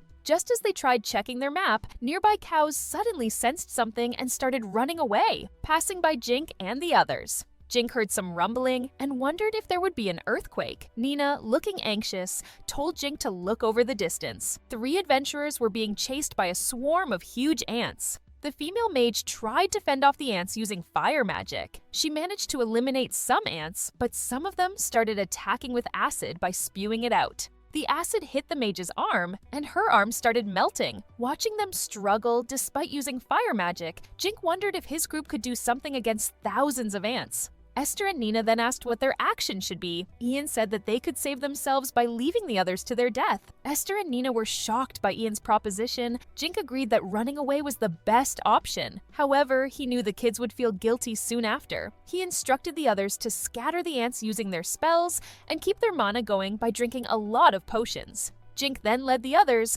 fully responsible for his party members' safety as the leader. Just then, the 3 adventurers noticed them and suggested running away. Jink told them to run as they bought some time for them. The adventurers called him crazy, but soon recognized Jink as the famous enchanter. Jink exclaimed they would also run away if they found the right timing. The other adventurers then ran away as they thanked Jink for the support. Jink then used Water Cyclone to break the swarm's formation. Esther then followed up with his Air Tornado and Spear attacks. Ian also used his wind magic to scatter the ants, and Nina did the same using Water Ball. However, the ants kept swarming in, and Jink chugged down more potions down his throat. He realized they were not efficient since they couldn't use fire magic. Both he and Ian had huge mana pools, but the kids didn't have much. Jink then instructed Esther and Nina to go near him, and he used Water Wall to protect the two. He told them to drink some potions and heal up. Jink then looked around as he tried thinking what to do next. Hold out or go directly for the Ant Queen. He knew killing the huge ant at the back would make the swarm collapse. However, the Ant Queen was too far in the back. Suddenly, he noticed some ants that looked different, and based on his appraisal, they were ant generals.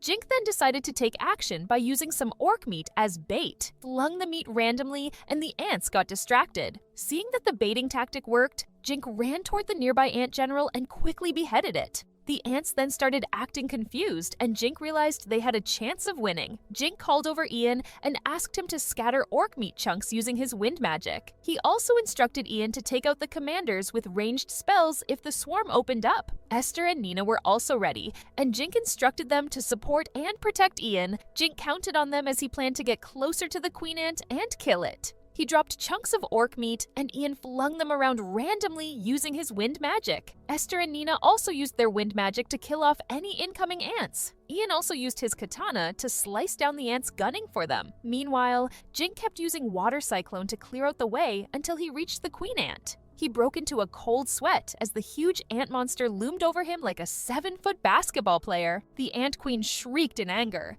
Jink clenched his teeth and sword as he prepared to fight her. Jink himself believed that even though the queen's skills weren't particularly strong, it was doubtful that his blade could inflict enough harm on her. When the queen tossed acid in an attempt to harm Jink, he swiftly dodged the attack. Responding with a fireball aimed at the queen's head, she screamed upon being hit. She turned her aggression towards Jink. As she continued her onslaught, Jink evaded her attacks, finding them crude and easily avoidable. However, he still grappled with how to effectively harm her. His limitation in speed posed a challenge. Suddenly, inspiration struck, and he remembered dance tactics. A large body couldn't maneuver swiftly within a small space. With this realization, Jink began striking at the queen's legs, aiming to break her joints and gain control of the situation. Suddenly, ants from the ant army began attacking with acid. Jink was surprised and exclaimed that they shouldn't mess with him. Then, a large number of these ants were blown away by an air cyclone. Ian held back his magic and shouted to the children to keep the ants away from Jink. everyone rushed into battle. Everyone felt tense because they had little time and mana and their potions were running out. Jink used magic attacks to defeat the Ant Queen. She tried to attack Jink again, but he dodged quickly. The queen tried to approach Jink, but her legs started cracking and then completely fell apart. Jink realized the armor wouldn't help her anymore. Fell to the ground defeated as Jink damaged all her joints. Meanwhile, the others held back the crowd of ants. Queen tried to attack Jink with acid, but he dodged and told her not to resist. He moved fast, delivering blows at the queen until he broke the horns on her head. Jink hoped that if she lost consciousness and her legs, she wouldn't be able to do anything. The Ant Queen screamed as Jink rushed to attack her, successfully cutting her armor and herself into 2 parts. She breathed her last breath and died hurriedly. Seeing this, the army of ants panicked greatly while the others maintained defenses around her body. The ants began to disperse, and Nina remarked that it happened after the queen was killed. Esther ran up to Jink and said his brother was doing well. Jink sighed, glad they weren't hurt, but realized if he had made even one mistake, they would have been lying in the maze. He apologized for being careless. Ian reassured Jink, saying he was glad they had survived. Esther said it was still a success, and they decided to use wind magic to pack up everything and return outside. Nina mentioned it would be difficult to calculate everything. Esther suggested that since Jink had defeated the A-rank Ant Queen, he would likely receive the temporary rank of A. Jink pondered on it, unsure because it all happened too fast. Days later, at the Gamble branch of the Adventurers Guild, Jink worried about getting a lecture for risking his life as an enchanter. Mona informed Jink that he helped B rank adventurers and rewarded him with 3 platinum coins, which Jink calculated as 300,000 Japanese yen. He asked if it was too much, but Mona said it was the market price for saving lives. She emphasized how important their help was and expressed her concern for Jink's safety. Jink thanked her, understanding the gravity of the situation. Mona left to inform the guild head, leaving Nina to remark on Mona's worry for Jink's safety. Jink felt reassured by Mona's concern. After that,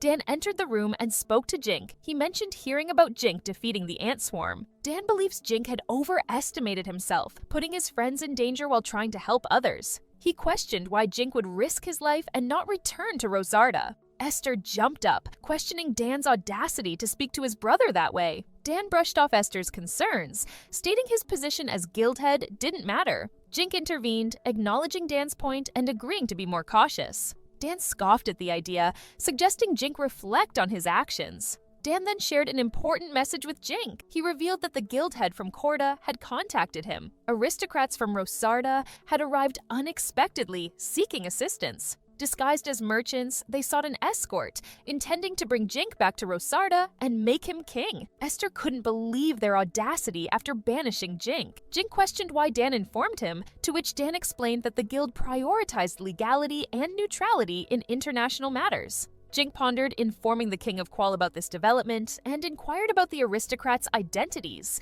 Dan admitted they didn't know yet and asked for Jink's speculation. Jink realized that Marquis Tarnier, a notorious nobleman, might be involved. Dan reassured Jink that Tarnier didn't know about Jink being in Gamel and was searching for him elsewhere. This prompted Jink to consider reaching out to Chris and the Sacred Flame Party for help. Mona interrupted, expressing concerns about the recent ant encounter and its impact on the investigation. Jink assured her it didn't hinder their progress much, though they did halt mining during the commotion. Mona suggested filing a complaint with the clan heads, which Jink agreed to, noting the interference from the clans with guild affairs. As Dan expressed how troublesome it was, Jink wanted to inquire further, but Dan abruptly left, expressing frustration. The discussion then shifted to a middle-aged man in the midst of a heated rant about Jink's recent actions. He emphasized the seriousness of the situation, especially since it involved an S-rank clan. The group agreed that action needed to be taken, suggesting avoiding contact with Jink. Meanwhile, another meeting was underway. The guild had lodged complaints against their clan and the emissaries.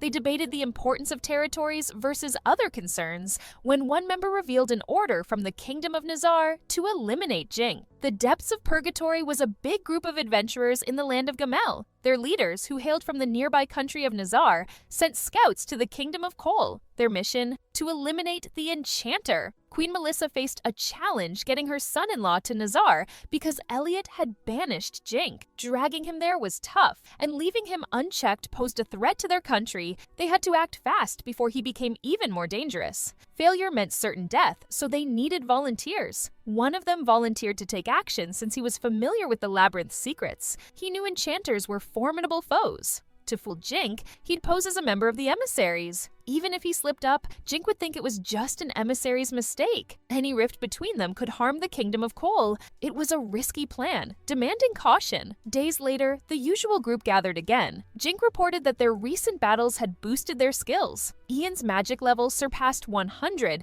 thanks to Jinka's enchanted items. Nina, now 13, wanted to be called Big Sister. They felt stronger after overcoming the ant-infested 26th floor. From there, it was smooth sailing, but they knew the real challenge lay ahead in the cold zone, starting on the 26th floor. Jink prepared by buying warm clothes, a new experience for him. Esther questioned the need for such gear as Rosarda and Corta had similar climates year-round. But Jink, recalling cold memories from his past in Japan, understood the necessity. This time, their priority wasn't mining or exploring for artifacts. It was survival. Together, they tackled monsters and pressed onward swiftly. They reached the 26th floor, where Jink, like everyone else, felt the sheer cold. He mentioned that Japan wasn't anywhere near this wintry. They knew that stopping could lead to frostbite, so they decided to block the wind and raise the temperature. Jink made an air barrier and advised the team not to exhaust themselves because breaks would be short in the dungeon with the boss. It was tough, but they needed to hurry. While they sheltered from the snowstorm, Ian suddenly spotted approaching snow tigers. Hungry monsters rushed to attack them. Jink used water arrows to injure them, and Ian finished them off with an air cutter. Ian noted that due to the weather, they probably couldn't eat the monsters. And hunting in the cold was tough. Jink's water arrow became a giant popsicle due to the weather. Nina asked what that meant, thinking they might not know about such sweets in this country. Suddenly, he had an idea Nina might like. After some time, they reached the 30th floor where the boss awaited in the dungeon. It took them 2 days to boost their physical strength. Jink wondered how adventurers managed it. Suddenly, Jink produced a pile of leftover metal from alchemy. Surprising the others, he used it to make a golem, which cleared snow into a barrel. Esther asked about it, and Jink said they'd find out later. Inside the boss's dungeon, Acrocanth, the boss dungeon, appeared. Jink warned everyone to be cautious as he could kill instantly with a bite. Defeating him was tough because direct blows were hard to land. They needed to dodge and attack with magic. As the monster tried to attack, Jink unleashed an air cyclone. Then he used a water tornado,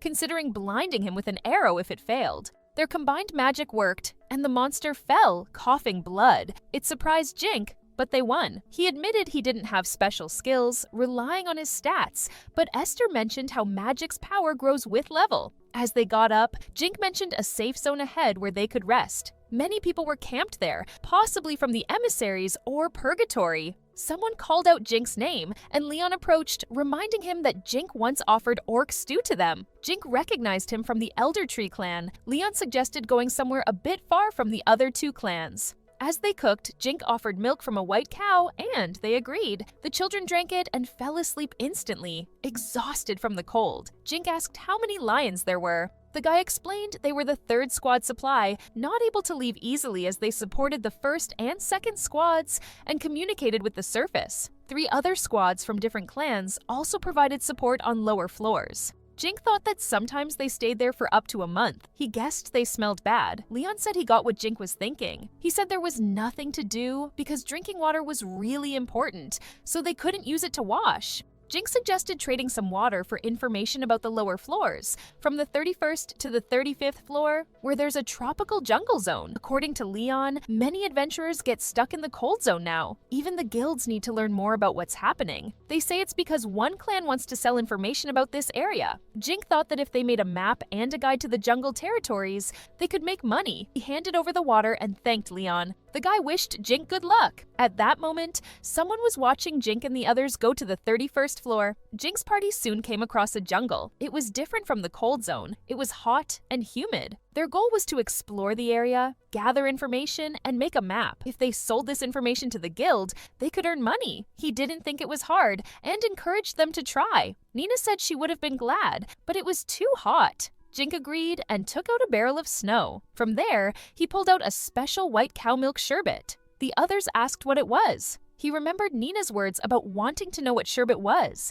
He secretly prepared it in a safe area. Nina tried it and said it was very tasty. Ian liked it too. Jink said that for cooking, you need to add sugar to the milk and cool it. The milk is already rich, so cream isn't needed. Ian said the guy could sell such a unique dish. Jink said it's a common food in that world. Esther asked about it, but Jink said he read about it in the library. He also figured out how to cool them down. You need to wrap a frozen slime jelly in cloth. If you put it in your pocket or on your head, it will cool down. Ian started thinking about how much it would cost. He was a real merchant, born and bred. They were about to leave, but they had to stick together. Everyone then explored the jungle. Suddenly, Ian stopped Jink. Two people were cursing in front of them. They were talking about the mission to kill Jink. The king and princess also wanted to kill him as soon as possible. Jink wondered if this was the former Queen Rosarda. Suddenly, he heard that the depths of purgatory people would always know Jink's location because of the guildmaster's intel. Jink then realized that Dan had ties with the depths of purgatory clan.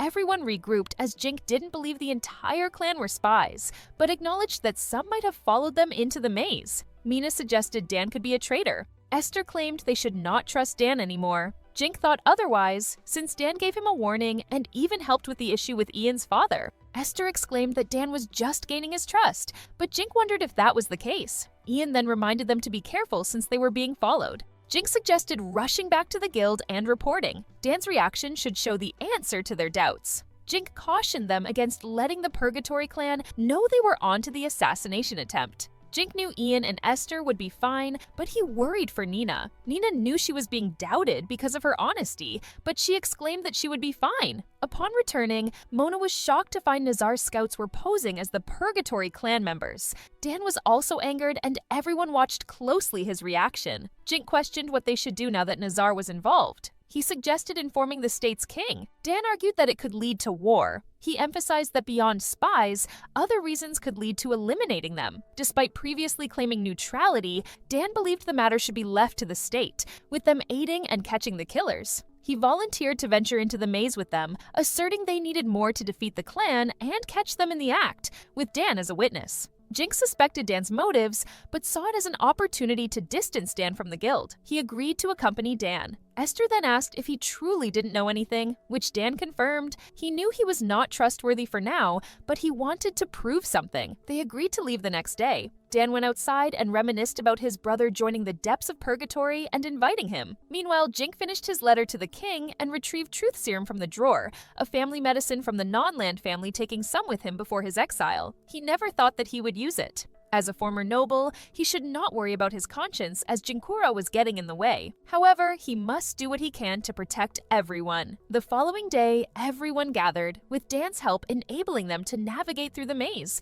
Disguised in rags, Dan received a bracelet enchanted with physical strength. Ian questioned if it was wise, considering it would increase Dan's level. Jink insisted they needed to proceed together, but they needed to keep a close eye on Dan. As they ascended to the 15th floor, Dan grew weary by the 14th, questioning if the group always moved at such a pace. They recalled Dan's words that he would keep up. Dan requested a break, happily enjoying the food, and complimented Nina's cooking. Suddenly, Jink asked Dan if he liked betting. Dan claimed his wife made him quit. Jink explained straightforwardly that it was a truth serum from the non-land family meant to be used on the Purgatory clan members. He handed the bottle to Dan, sitting on the ground, and explained that it needed to be mixed with water. He claimed that they'd have a drinking challenge. Ian and Esther protested. Jink insisted they would all talk until they drank it, mentioning the side effects like anxiety and mental trauma. Despite Esther's attempt to stop them, Jink was determined to experiment, ensuring the right dosage. He mentioned they had an antidote if anything went wrong, adding that it was his first time trying it.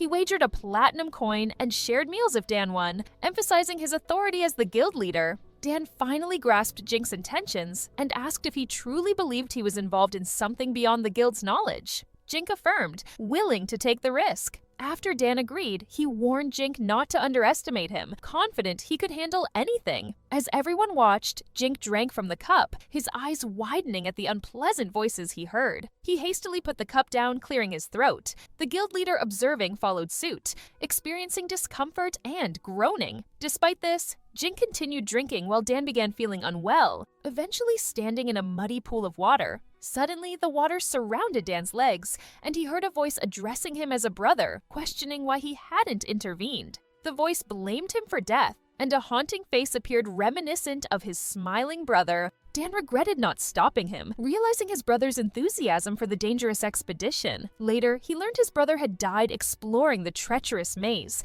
a fate not uncommon for those part of the Purgatory clan. Jink's conviction convinced him otherwise, dispelling any notion that it was mere rumor. Dan believed that the people from Nazar had acted cruelly. He watched as those released from confinement formed a large clan, feeling powerless to intervene. Even after assuming leadership of the guild, he struggled to address the issue. He couldn't treat those released from prison and aristocrats the same as before. Dan pondered how many lives had been lost because of him, realizing he could have saved them by setting aside his pride. Thanks to Jink, he stumbled upon information about crimes related to the depths of Purgatory. Determined not to flee this time, he resolved to protect Jink and his friends. As Dan regained consciousness, Jink and his friends watched him. He inquired if he had truly lost consciousness, and if he had done anything foolish under the serum's influence. Bowing his head, Jink apologized to Dan, admitting his foolish actions. Esther also apologized. Dan reassured them, taking responsibility for withholding information about those released from the Purgatory. Ian debunked the theory of collusion between Dan and those from the Purgatory clan, wondering who could betray the guild leader like that.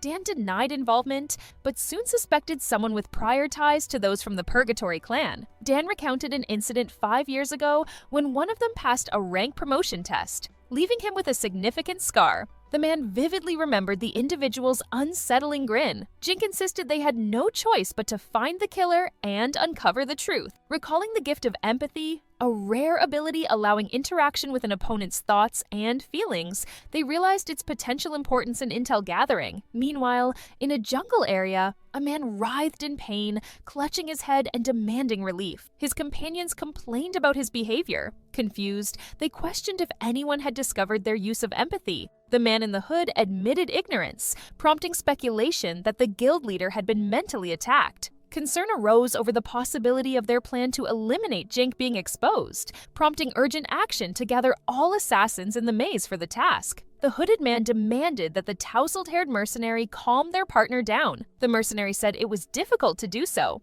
The hooded man spoke negatively about the situation and wondered how Jink's squad could attack them mentally. Suddenly, the three mercenaries heard loud noises. They looked up and saw wyverns flying towards them. The hooded mercenary pointed to their partner and said that he should be left since they had no other choice.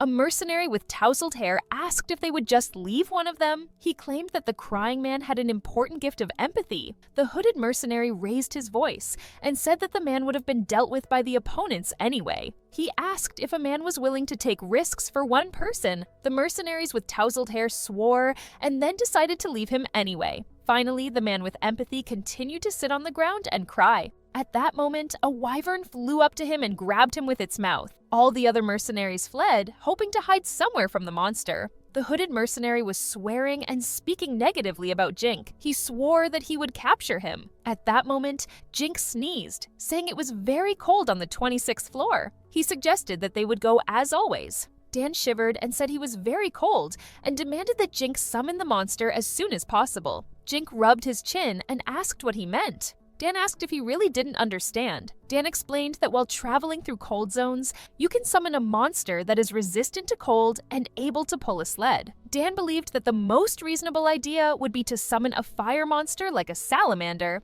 Jink said that it was not written in the instructions. He claimed that they didn't have someone who could summon a monster. Dan asked how, in that case, Jink and his squad passed this floor last time. Jink said he would make an air curtain first. He said they needed to take lanterns for heating. Jink held up his index finger and said that their physical strength and fire would handle the rest. Dan asked if he was serious. He thought that Jink said and did all this on purpose. Jink used fire magic and a flame lit up in his hand. Dan said that recently, the level of his fire magic had increased. Jink did various manipulations with fire and then said that it was not so difficult to create heat inside the air curtain. Dan adjusted his mask and said that since there was no other choice, that's all they had to do. Jink said that everything was fine. He wondered if Dan had improved compared to yesterday. He said to focus on maintaining the magic, and Dan would have to look around on the 30th floor. The team soon met with the dungeon boss. At one point, the monster took heavy damage and collapsed motionless. Dan grinned, saying that the boss monster was an easy foe to defeat. Jink suggested taking a break to discuss further strategy. Dan turned around, questioning why they didn't head straight to the safe zone. He wasn't worried about external threats, but found the local smell unpleasant. Jink explained that the monster would respawn in an hour. He believed it was worth defeating it earlier for extra experience points and loot. Dan understood Jink's strategy and the team's plan. Later, Nina offered White Cow's milk and sherbet. Esther offered Dan his portion, indicating he could have it if he wanted. Dan could feel that Esther still felt bad from what happened a while ago and refused the offer since nutrition is important for Esther's growth. Dan inquired about their squad's plan. Jink explained they would pretend to explore the tropical floor to lure enemies out. Jink had scouted the area previously, considering its advantages and disadvantages. Jink mentioned the poor visibility due to the overgrown trees, but noted it also hindered enemy sight. They discussed improving their radar skills for an advantage. Dan acknowledged the guild might need to learn more about the area. He recognized the strengths of the Perdigates in surveillance and intelligence. Jink saw their situation as a test of both mental and physical strength. They decided to head to a safe zone, intending to act covertly. As they passed other dungeon participants, including mercenaries, all eyes were on them. On the tropical floor, Jink and the others decided to take a brief break. Dan was surprised they could set up a bath and other amenities in the safe zone to avoid getting dirty. They speculated whether the people from the Purgatory clan would attack, but remained vigilant. Jink, feeling less like himself after a week of focus, relied on his heightened perception skills. The others guarded the defenseless Jink as he sensed 4 enemies blocking the passage to the safe zone. They hadn't encountered these foes on the tropical floor before. Jink claimed that someone from the depths of Purgatory was following them. Jink was confident they were still up for the task, and the attack plan was still on. Dan suggested their conversations might be overheard outside of detention. Jink said they needed the skill of hearing for this, failed to realize that Jink's squad knew about the surveillance. He noticed the mercenaries were not in a hurry. Jink suggested they say negative things about Nazar to test the theory. Dan chuckled and agreed it was a good idea. After checking again, Jink and his squad found out the mercenaries were watching them with their eyes, not their ears. Soon after, Jink widened his eyes and looked away suddenly. Nina approached him and asked what happened. Jink replied that the mercenaries from depths of Purgatory raised their killing intent. Jink became more determined and said they would stick to his plan. He claimed the mercenaries kept their distance and kept an eye on them. Jink thought they could outsmart them. He suggested that he and Nina could use themselves as bait. The others told Jink they were pretending to be in love. He believed it would help catch the mercenaries. Esther asked if it was dangerous. Jink said if they all hid in the shelter, they would be safe. He claimed if Nina leveled up, she would become stronger than Dan. Dan reluctantly admitted it was true. He said it was because of his enchantment. Jink explained their squad's strategy. He urged his brother Esther to act faster. Esther obeyed and pretended to practice water magic by pouring water. Jink decided to use a poison developed by the non-land family. It was a gas that reduced thinking abilities when vaporized. The squad had all taken the antidote beforehand. Esther told Jink they would go ahead. Jink agreed and said he and Nina would cook a meal. He realized the substance they used had a slight odor, so Nina had to cook to get rid of it. They decided to spread the smell of food with wind magic. Jink understood they just had to wait for the mercenaries to show up. Jink soon noticed something strange in Nina's behavior and asked her about it. Nina said she was scared because people from the depths of Purgatory were trying to kill them. She wasn't prepared to do something beyond her principles to protect the Jink. Jink realized fighting a monster and a human were perceived differently. Jink was fine with killing in blood, but Nina was a simple village girl. Smiling, Jink stated their current goal was to capture the mercenaries alive. He insisted Nina could leave the battle to him and advised her to just defend herself. Nina thanked Jink and promised to do her best. Jink smiled, saying it was time to act. He suggested they wait a while. Blushing, Nina handed a spoonful of food to Jink, asking him to try it. After tasting it, Jink hugged Nina and complimented her cooking. He joked about marrying a girl like Nina, who pretended to be embarrassed. The rest of the squad watched their interaction, laughing. Dan asked what they were doing. Ian then claimed he was using perception and confirmed that the act was working. He implied the people from the depths of purgatory couldn't enjoy good food or hygiene like Jink and Nina. He speculated that the depths of purgatory mercenaries had been enduring bad food in isolation for days, perhaps without seeing women for a long time too. He noticed the mercenaries observing Jink and warned that they were approaching with anger, hunger, and envy. Esther could see the mercenaries were walking toward the poison he spread beforehand. He claimed it was over for them. Dan felt bad for the mercenaries falling for a dirty plan, but still believed that they deserved it. Nina noticed sauce on Jink's face and wiped it with a handkerchief. Jink informed her that the mercenaries were very close. Ian rose from hiding and proposed attacking them from the rear. Dan ordered the squad to move forward. As the mercenaries approached, they noticed Jink. The mercenary with the eye patch warned Jink to stop showing off, threatening to take his food and the woman from him. The mercenaries from depths of purgatory surrounded Jink and Nina. They said it was the end for Jink. In response, Jink and Nina got into a fighting stance. The mercenaries laughed and were happy they'd finally deal with Jink. One of them was relieved they'd soon leave the jungle. Jink put on the enchanted accessories, thinking Esther and the others hadn't noticed the mercenaries yet. One of the mercenaries pointed at Nina, demanding the others not touch her as she could still be useful. Another guy eyed Jink and remarked on his looks, already making creepy plans. But then he got startled, as if realizing something. At that moment, he thought the mercenaries had gone mad from poison. All the mercenaries rushed forward to attack Nina and Jink. Jink shielded the girl and struck out, stabbing one of the mercenaries. He felt it might be too late to fix anything. Suddenly, another mercenary appeared behind him, swinging a sword. Jink turned swiftly, blocking the attack. He conjured a magic fireball and hurled it at the mercenary. Meanwhile, another mercenary approached Jink, ready to strike, but Nina intervened, leaping to attack him. She hit the mercenary in the leg, making him scream in pain. Nina had been determined to strike again when suddenly she was grabbed from behind, causing her to scream. Jink turned around and cried out in alarm as he witnessed one of the mercenaries immobilize Nina. The mercenary approached Nina's face, demanding that she not resist and insisting that she should blame everything on Jink. He even threatened to have some fun before dealing with her. Jink had already moved towards the mercenary to push him off Nina,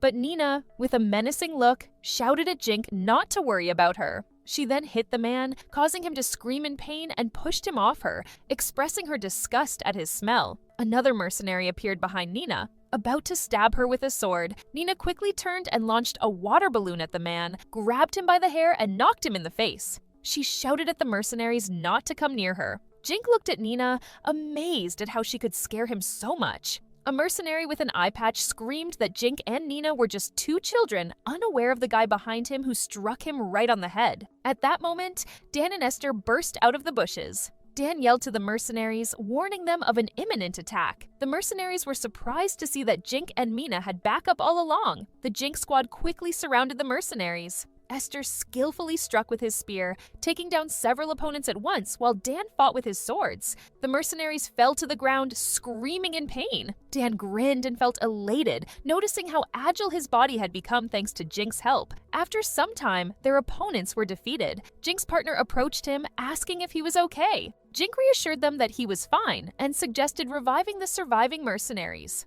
However, Nina refused, stating she didn't want to touch them. Jink insisted they could handle everything themselves. The living mercenaries were bound and lined up. Jink fixed his gaze on them, his expression fierce. He announced it was time to interrogate them, stating he had many questions. Jink promised that if they answered truthfully, they would face fewer consequences. He emphasized that it wouldn't be a problem since he didn't want to lay hands on them. Jink approached the blindfolded mercenary and told him he needed to drink the truth serum to make things easier for everyone. The man spat out the serum, causing Jink to glare at him while the mercenary just smiled and spoke ill of Jink. Suddenly, Esther rushed up to the mercenary and drove her spear into his knee, causing him to scream in pain. Esther remarked that the mercenary was silent, then asked her brother what they should do with him. He suggested they could start by tearing off his fingers one by one. Esther drove the spear deeper into the man's knee, stating that if they wanted him to talk, they could only spare his tongue. The other mercenaries looked on with disapproval at Esther's actions toward their leader,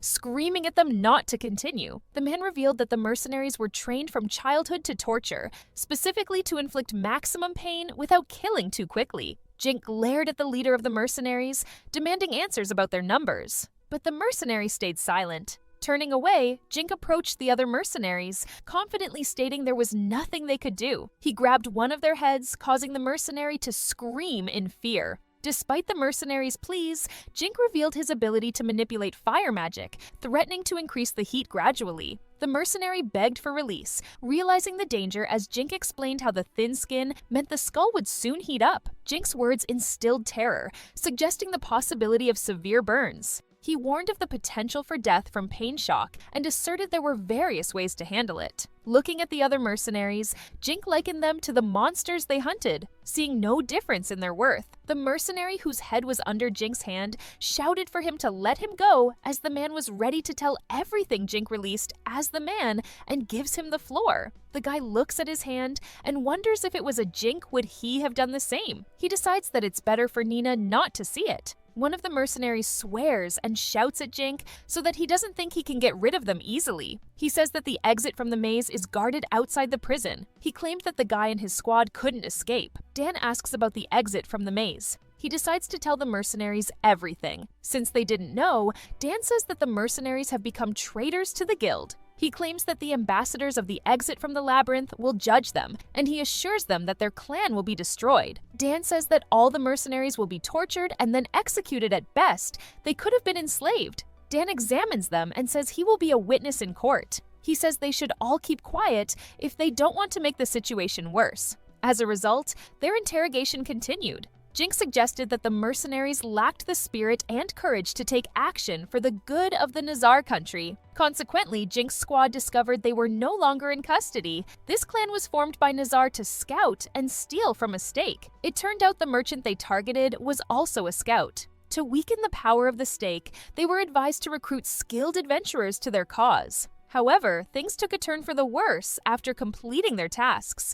It was far worse than Jink had anticipated. One of the mercenaries was taken aback when he asked him about the gift of empathy. He revealed that with his assistance, they gathered information about the guild from Dan's mind. As they delved into his thoughts, Dan became tense. The mercenary remarked ironically that Dan unwittingly provided them with information about the guild and its plans. The mercenary mentioned that due to Dan's mental assault, one of their comrades went insane and had to be left behind. Jink thought about the mental assault that occurred when one of the mercenaries entered Dan's mind. He wondered if the mercenary could have somehow overloaded himself mentally. Jink recalled how he and Dan had consumed the truth serum. He suggested that it might have affected the mental assault. Dan approached the man and inquired whether one of the mercenaries had truly suffered because of it. The man responded that it doesn't matter anymore. Jink asked Dan what was happening, noticing Dan clenching his hand into a fist. Meanwhile, voices echoed from another floor, where the cloaked squad battled monsters attempting to attack them. The man remarked that 2 hours would pass in 10 seconds. The entire squad assumed fighting stances,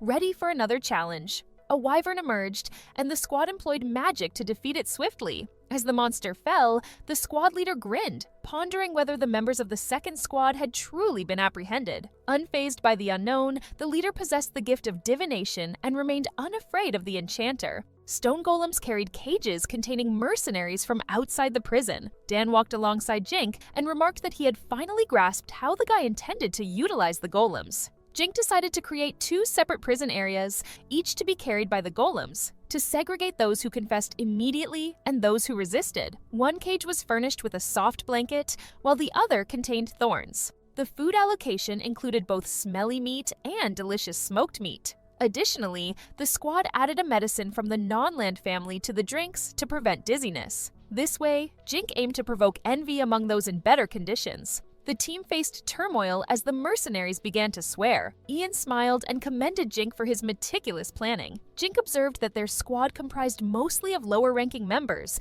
and asserted that without his arrangements, they might have encountered difficulties. Jink had even considered the issue of restroom facilities. Although challenging, he provided them with underwear equipped with storage, which he dubbed diapers of another dimension. However, the odor became unpleasant, prompting them to employ an air curtain, which proved to be quite troublesome. Esther pointed out that his brother was special, but he insisted he couldn't come up with something like that. Jink mentioned that without a lot of mana, it was impossible to do this. He reminded the squad that they still needed to support the golems. Esther approached her brother and suggested he learn from him how to deal with bad people. Dan waved his hand, dismissing the idea as not worth learning. Jink agreed with him. Suddenly, Ian felt something and turned to Jink, who immediately replied that he also felt something strange. He warned that a large group of people with a strong desire to kill was approaching them, knowing it was the first squad. Dan looked at Jink and asked about their strategy this time, wondering what he should do. Jink listened to the prisoners and concluded that the most problematic in the first squad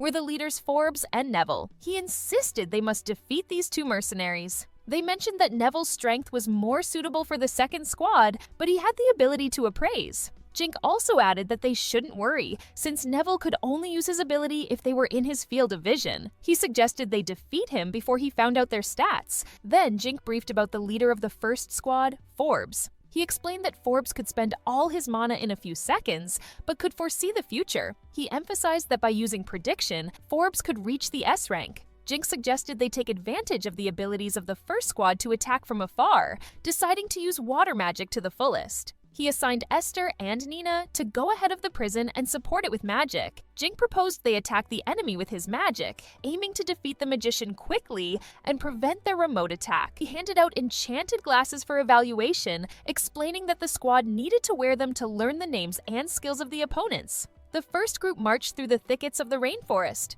Forbes noticed Dan and started taunting him. He asked if the guild, which should have stayed away, really supported Enchanter. Dan replied that the second squad had informed him about everything. Jink warned that the first squad would be in trouble if they didn't surrender. He assured them that if they cooperated, their lives as slaves would be better than the others. Jink then cast a spell, and everyone waited anxiously for something terrible to happen. After a tense moment, Forbes smoothed his hair, hoping to escape the maze and live peacefully. However, his tone turned more menacing as he declared it to be the end for him. Jink, with wide eyes, used water magic to unleash a huge wave onto the first squad. Many members were caught off guard and swept away by the wave. As the wave subsided, the first squad struggled to get back on their feet. Neville cursed as he tried to rise, but Jink swiftly incapacitated him with an air cutter. Angry shouts erupted from the first squad towards Jink. Forbes wiped his face, admitting he could have foreseen it, but the attack had been sudden. He raised his sword, ordering the first squad to attack Jink and his companions.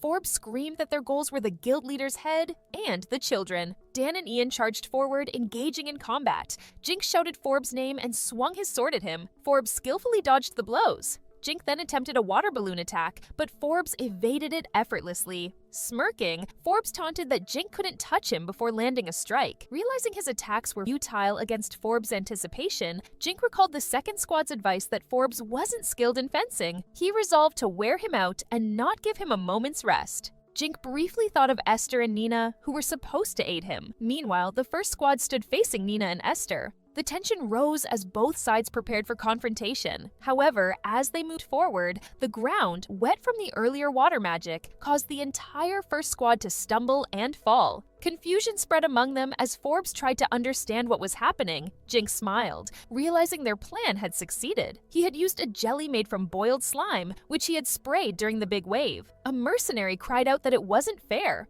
Esther noticed that the person who wanted to attack his brother was talking about it.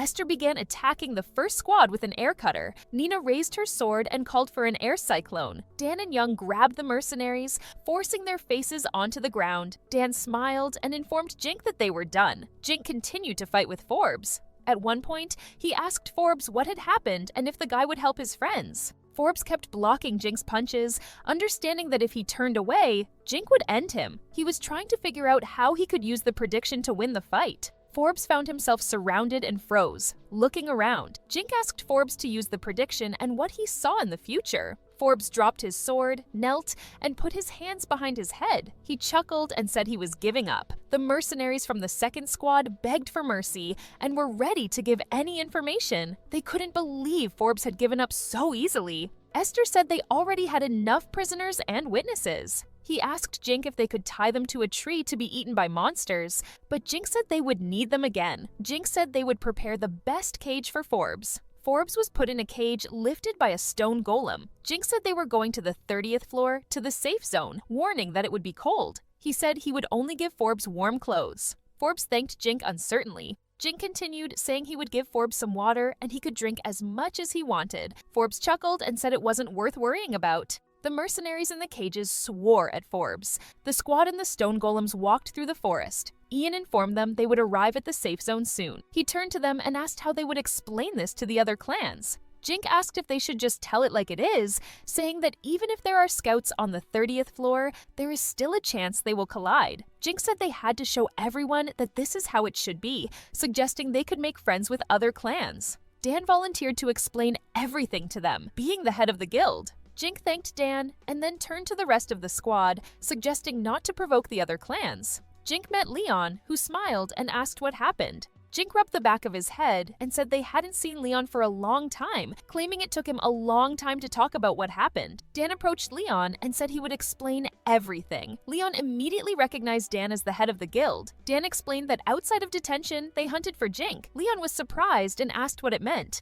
Dan said they had to do this because they were mercenaries and the main criminals were the perpetrators. The mercenaries watched Dan and Leon's dialogue, cursing and wondering what they should do now. Forbes stared intently at Leon, then widened his eyes as he noticed a man from the third squad. He understood that one of them had disappeared among the other clans. Forbes realized they could not allow Jink to advance further, believing that the 30th floor was their last chance. He began to think about what he would do when he was free. As Jink turned around and looked at Forbes, Forbes looked surprised. He looked at the guy intently and told someone that there was still time. Jink asked what was going on with Forbes. Forbes tried to say something, but Jink interrupted him, shouting that if he did, they would all die. In a panic, Jink asked if Forbes had been using foresight. Someone then told Jink to die, and Jink's squad was attacked by mercenaries from the Purgatory's third squad. All the witnesses became ashes. The third squad, which had been hiding among the people, attacked the adventurers and yelled for the witnesses to burn. The adventurers screamed in pain. Jink used water magic and created a wall of water to shield himself from the fire.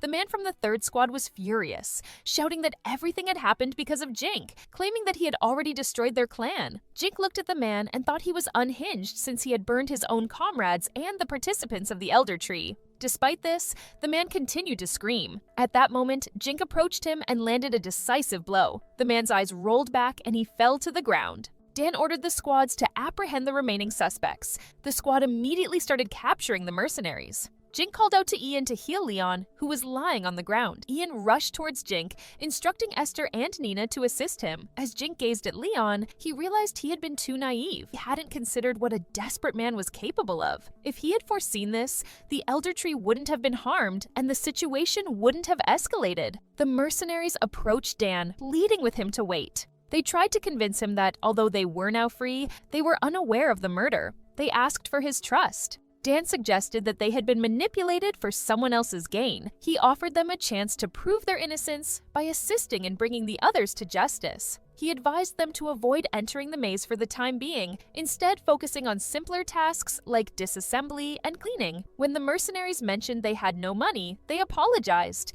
They thanked Dan for the magical treatment and potions. Dan acknowledged that thanks to everyone's efforts, including the Elder Tree, no lives had been lost. The mercenaries expressed gratitude once more and apologized. Leon approached Jink, asserting that they were capable of protecting themselves as adventurers. Dan instructed everyone who had been injured to return to the surface and testify. Leon said he would help, but couldn't forgive outside of confinement. He asked what they wanted to do with the stake. Dan turned around, looked at the captured mercenaries, and said their sins had become even heavier. He wondered what kind of reprimand they would be given. The man remembered they had stolen information from them and understood there would be consequences. All the squads, along with golems and mercenaries, moved to the surface, passing through the cold floor. Jink kept the fire burning in his hand. The mercenaries also had a fire in their cage. Forbes had been sitting in a cage, freezing all this time. The knights met them at the exit. The commander-in-chief approached and asked how they had gotten there. The guy replied that it had been good and thanked them for welcoming his squad. The mercenaries cried with happiness, glad they had survived. The commander-in-chief asked if they were suspected participants outside of detention. Jink looked at the mercenaries and said they had been told they were connected to the Nizar country. He mentioned there had been a battle as a result, and many had died. He thought there were enough witnesses left. The commander-in-chief smiled and said they would take care of the prisoners and interrogate them. The man turned to Jink and asked if he wanted to tell everything in a day at the guild. The commander-in-chief said their squad was tired, so he let them rest. Jink sat on the bed and talked about how they had come a long way and gotten out of a long battle alive. Nina smiled and said that after the sleeping bag, the bed seemed even softer. Jink looked at the girl with a smile and said the whole squad was afraid of being out of custody. He assured the girl they had settled in the best and safest hotel. Ian looked at his partners with one eye and said the country had repaid them with accommodation. He said they could stay in this place for a month. Geeson said he was not against this given the situation with the stake. Esther said they didn't know they were going to be attacked. He also mentioned Dan's case and the truth serum. It seemed to him that it had been somehow inconvenient. Jink interrupted his brother's speech and said they still had things to do. He suggested they go to bed and sleep. Everyone agreed. The next day, Jink met with Daniel Funk, who had been the Duke of the Kingdom of K. He felt relieved to meet Jink. Daniel explained that he was in charge of their case regarding being out of custody. Jink felt nervous as he met this important person. He responded hesitantly that he was also pleased to meet Daniel. Daniel casually ate a cookie and remarked that Jink seemed friendly. He suggested skipping formalities. Daniel grinned and assured Jink that he didn't need to worry. Jink hesitantly agreed with him, though he thought Daniel seemed too calm and a bit rude. Daniel then shared that he and Dan were from the same family. Jink began to understand their behavior better. Dan, Daniel explained, was from a poorer branch of the family and was the fifth son of a concubine. He didn't have the money for schooling as a child and spent his time wielding a sword on the field. Daniel mentioned how, as a child, he managed things at Dan's parents' house, serving as a connection between them. Continuing, Daniel explained that Dan had always been rebellious. Despite the Funko family seeing potential in him, Dan resisted becoming a vassal. At the age of 12, he disappeared, becoming an adventurer in Gamel before starting his own business. Daniel expressed concern that Dan might be expelled from the guild and urged him to return, offering him various positions. Though Dan saw it as a good option, Jink doubted his usefulness and declined the offer. Daniel reassured Dan that he wouldn't give up on him. Jink realized that Duke Funko wanted to bring Dan back and wondered if Dan would be able to handle the responsibility. Daniel informed them that all evidence linking out-of-custody individuals to the Nadzar country had been presented in court. He asked for Dan and Jink's input on what to do with the participants. Jink suggested eliminating them to prevent any chance of revenge. Dan revealed that after torture and interrogation, the participants' assets had been seized. He believed they could sell these assets and give the money to the Elder Tree. After formal sentencing, they would be dealt with by the state court. Jink inquired about Marquis Putel's status and assumed he was still gathering information. Daniel assured them not to worry, as Putel had been captured. He explained that Putel had been arrested for trying to take their servants hostage and had spilled secrets under pressure. Unlike outside of prison, Putel didn't have any valuable information. His fate would be determined after punishment. Daniel revealed that due to Nezar's aggression and the impact of Jink and Rosarda's espionage, King Kola had decided to attack Natsar and Rosarda. Jink and Dan were surprised by this news. Jink wondered why the attack was happening. Daniel speculated it was for show. He mentioned that Putel's body had been sent to Rosarda. Jink realized they needed to secure Gamel, the largest city, to win. With Dan likely removed from his post, they urgently needed a new guild head. Daniel approached Jink asking how he felt. He apologized for delaying the conversation, explaining that he couldn't discuss certain topics in front of Dan. Jink assured him everything was okay. Daniel mentioned he had earlier advised Dan to visit, understanding it was a tough situation for him, even if he didn't show it. Daniel thought Dan was struggling as he was being kicked out of the guild and losing his adventurer rank. He expressed concern that without a similar position, Dan might face ridicule from unsavory characters. Jink agreed, noting Dan's combat skills and wondering why he was being let go. After some thought, Jink suggested forming a new clan, with Dan being a lower-level member as a form of punishment. They considered seeking amnesty from the king for Dan. Daniel agreed to sign the petition, believing it would have a stronger impact if their names were attached. He promised to return with the results in a few days. A few days later, Dan arrived, greeting Jink as an ordinary adventurer. He happily agreed to work for the clan. Jink stopped him, feeling he was being too formal. Daniel explained that thanks to the petition, Dan admitted guilt easily and was released from punishment, but now had to join the clan for 5 years. He added that the guild didn't want to lose someone like Dan. Dan explained he resigned voluntarily to lessen the fallout. Jink wondered if they needed a new guild head. At that moment, 2 girls arrived. Daniel announced Kami would be the interim head until a permanent replacement was found, citing her status as the wife of a famous adventurer. Jink remarked that Dana had already been forgotten, prompting Dan to angrily silence him. Dan then thanked Jink and Daniel for their help, finding his embarrassment cute. Jink asked Dan what he wanted to do, noting the clan didn't have a name. Dan agreed to help and asked Jenna to train the maids to match the capital's strength, as they needed someone to manage them. Jink suggested giving them enchanted items and accompanying them to the slime dungeon. Dan agreed, recalling it was where he found many magic stones. Jink also secured a discount on a house purchase from an aristocrat associated with Dan's release from prison. Dan sighed heavily and asked why Jink needed the money. Jink replied that he was running low on funds because he kept spending it to help someone. He mentioned it might not pay off. Daniel smiled and said they needed to address the issue of being out of custody. He asked Jink to accompany him to the trial. Jink understood that the outcome seemed certain, even though it was just an initial hearing. During the meeting, Jink was allowed to testify. Standing in the center of the courtroom, Jink shared that while searching the tropical maze, he accidentally overheard a conversation about a plan to capture him. The person speaking broke down in tears, admitting he was scared that more experienced adventurers would target him. He tried to convey his fear and anxiety when recalling those days. The judge remarked that such descriptions painted all suspects as ruthless individuals. Continuing, the judge announced that due to years of attacks on the Coal Kingdom, a decision had been made. The mercenaries would be punished by receiving thousands of lashes while being healed. Additionally, they would be tattooed on their faces and hands to mark their serious crimes. Furthermore, they were sentenced to a lifetime of hard labor as criminal slaves. Observers in the courtroom voiced their agreement that the mercenaries deserved such a fate. A man in armor began speaking negatively about the mercenaries. Jink noticed him and asked Dan who he was. Dan looked at the man and identified him as the master of the clan, Herbert. Dan said that Herbert was the leader of the emissaries' clan. Jink looked at Herbert and wondered if his best skill truly lay in using a spear. Jink thought about how the range of their attacks was longer than his swords. Herbert realized that even if he used magic, he would still lose. But Jink had no intention of fighting him. Herbert looked at Jink, chuckled, and then told his followers to bring him some sake. They cheered enthusiastically. He then mentioned that any tears shed outside of their confinement would be a treat for him. Herbert suddenly became more imposing and approached the mercenaries asking if they had considered their actions. He explained that he had extracted information from them. He put his hand on one mercenary's shoulder,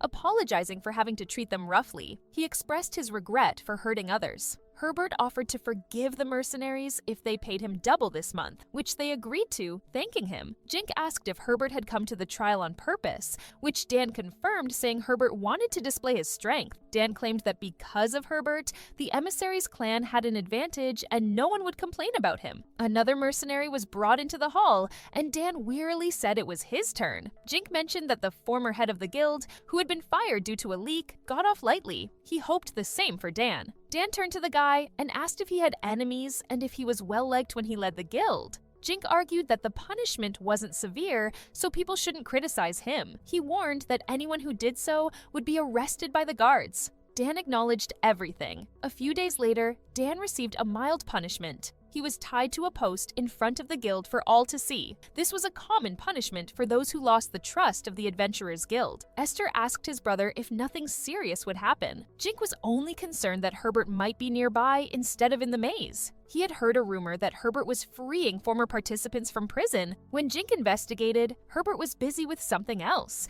So Jink gave Dan a ring enchanted with wind magic for protection. He sensed that the elder tree and the harp were involved in the case. Feeling that something was amiss, Esther drew her brother's attention to mercenaries approaching with weapons. They had recently been punished by Herbert, and Jink wondered what they were up to. The mercenaries took out their weapons, and Jink and Esther immediately protested. The mercenaries started hurling weapons at Dan. Dan used the ring to create an air shield, stopping the weapons just before they hit him. The mercenaries called Dan a coward for using magic, and insisted he accept his punishment. Jink approached and reminded them that during a mild punishment, throwing objects was forbidden. Jink said that according to guild rules, Dan could defend himself against such behavior. He pointed out that the mercenaries were breaking guild rules in front of everyone. The mercenaries started to get angry, but Jink stopped them. Jink mentioned that the emissaries' participants had bought up all the broken weapons from weapon shops a few days ago. He asked if these were the weapons the mercenaries were throwing. One mercenary admitted they were old weapons they used when they were with the emissaries.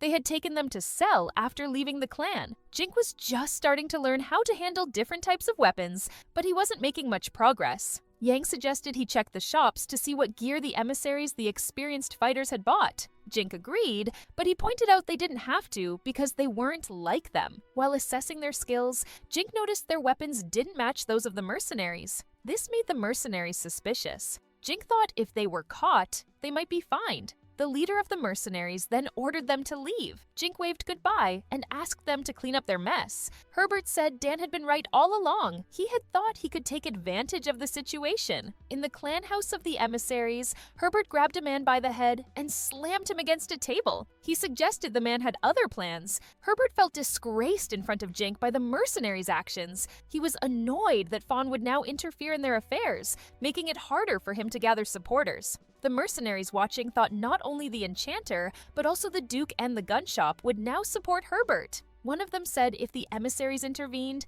they wouldn't be able to handle the consequences. Herbert got angry and threatened to torture Jink. Meanwhile, in the clan house of the Jink, Yang approached Jink with the news. He said he had been banned from a gun store in the city. Jink asked what it meant. Yang explained that when he asked about the emissaries, everyone got scared and told him to leave. Jink had thought Herbert wasn't very smart, but it turned out he was wrong. He suspected they intended to block them from restocking their weapons. He thought they wanted to corner them without the possibility of buying supplies. Yang suggested they could purchase weapons and supplies through his father's Chamber of Commerce. He believed there were plenty of big merchants outside of Gamal. He was convinced that even the emissaries couldn't control everything. Jink grew more serious and wondered if they could immobilize the emissaries. Yang had an idea and suggested asking Duke Fonker for help. Jink hesitated, still seeing Yang as a villain. The maid interrupted, bringing them tea and asking about a black aura she noticed in the room. 3 days later, news spread that the emissaries were the instigators.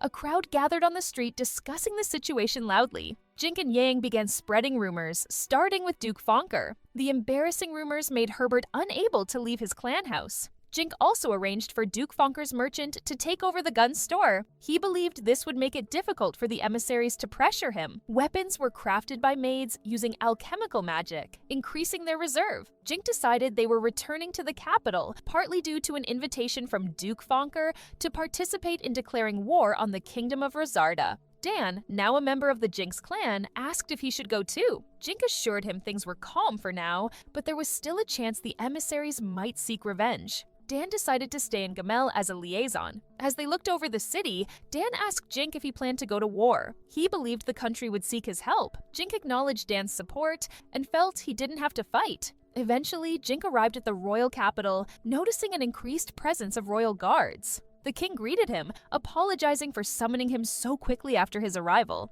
Jink welcomed the conversation, thinking it would be productive. The king first prepared a reward for Jink's achievements in uncovering the secrets of the clan depths of Purgatory. He assumed Jink had already received a reward from the guild, but this one would be from the country. A servant handed Jink a scroll, listing gems as a reward. Additionally, Jink was allowed to grant commoner status to his slaves, Ian and Nina, or transition them from a slave contract to a subordinate contract. Jink didn't expect much from Duke Fonker, but he was glad Fonker did what he asked. Jink believed Nina and Ian had suffered enough and hoped to restore their commoner status one day. He planned to cancel the obedience magic upon his return and thanked the king for the opportunity. Jink wanted to request the same for Esther and Urza, but knew it wasn't the right time due to Rosarda's unstable situation. He thought it safer for them to remain as they were, being cared for. The king revealed that Rosarta and Nazar, whose alliance had collapsed, were on the brink of war. Troops were being concentrated in border cities, including Korta, ready for attack once war was declared. The border was divided by a river, and the city was heavily barricaded. Daniel assured that there wouldn't be a major battle there as Rosarda was busy fighting Nazar. Nazar had captured a third of Rosarda's territory, but there were problems within its army due to the climate and a plague outbreak. Potion consumption was high and supplies were dwindling. The vast wealth gap in Rosarta led to unsanitary conditions in some areas. The king saw this as an advantage, believing Rosarta had already been defeated by the plague. He planned to send their army to destroy both kingdoms. However, there was a problem that Jink needed to solve: a shortage of magic bags for transporting potions and drinking water. Daniel proposed mass-producing magic bags, and Jink agreed. The idea of using water magic to create drinking water was suggested, but the king emphasized the importance of mana reserves in battles, especially for saving lives. Jink proposed a condition that adventurers and merchants from Labyrinth City, not just the country, have access to the accessories.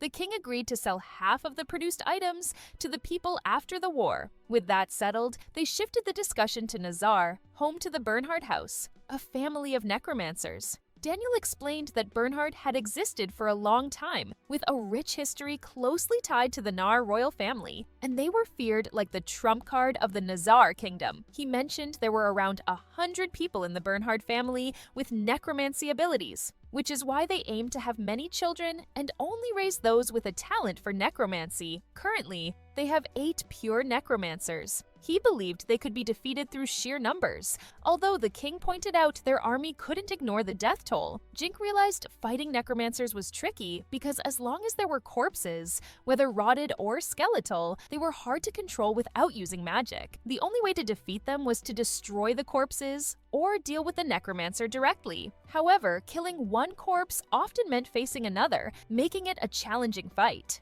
An aristocrat suggested that if the king and his army could hold out, the necromancers would eventually run out of mana, but they needed to consider how many soldiers they might lose in the process. Turning to Jink for his opinion, he suggested avoiding a direct confrontation with the Bernhards. Instead, he proposed instilling fear in enemy soldiers by using fire and wind magic simultaneously to destroy their military supplies and food through burning and sudden night attacks. Daniel believed that such tactics would gradually undermine the morale of Nazar's entire army. Bing agreed, seeing it as a realistic and effective strategy. He suggested incorporating Jink's plan into their overall strategy and apologized for wanting Jink to start making accessories immediately. Jink returned home and began crafting accessories. After a while, Jink managed to create over 1,000 accessories. Suddenly, a maid entered the room and announced the arrival of Alexander from the Dragon Tier Squad. Jink wondered why Alex had come to see them. He figured the Dragon Tier Squad had been stationed in the royal capital for a while now. Curious about Alex's visit, Alex greeted Jink warmly, mentioning it had been a long time since they last saw each other. He explained he'd heard about Jink starting a clan and had come to inquire about joining. Grateful for their past interactions,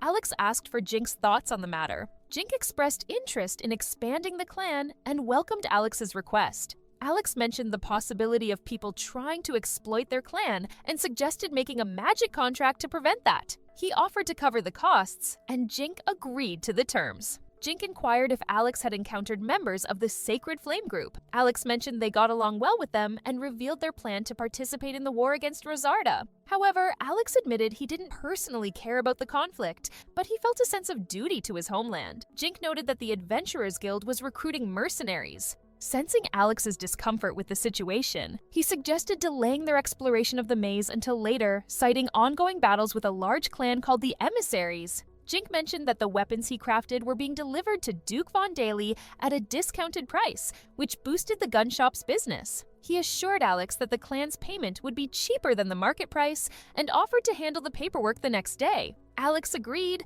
and a few days later, they met at Call Castle. The king condemned the mercenaries, accusing them of attempting to kidnap an enchanter and illegally invading the land. He declared these actions unforgivable, likening them to the invasion of Nazar Kingdom's spies. The king then ordered the execution of the mercenaries and declared war on Nazar and Rosarda, catalyzing a conflict spurred by Jink's existence. Following the king's decree, the invasion of the 3 cities bordering Rosarda commenced immediately. Count Brand, who had looked after Jink before, led the state army. As expected, Rosarda's army surrendered easily, and the city of Corda fell completely under Count Brand's control. Jink arrived at Brando's mansion and was welcomed by boys from a family of knights. Jink greeted them and inquired about Chris's well-being. The other 2 brothers, Roy and Lewis, also greeted Jink. They were twin brothers from the Hughes family. Jink asked if they had encountered any damage from the Marquis, to which the guys initially admitted, but then reassured Jink that everything was under control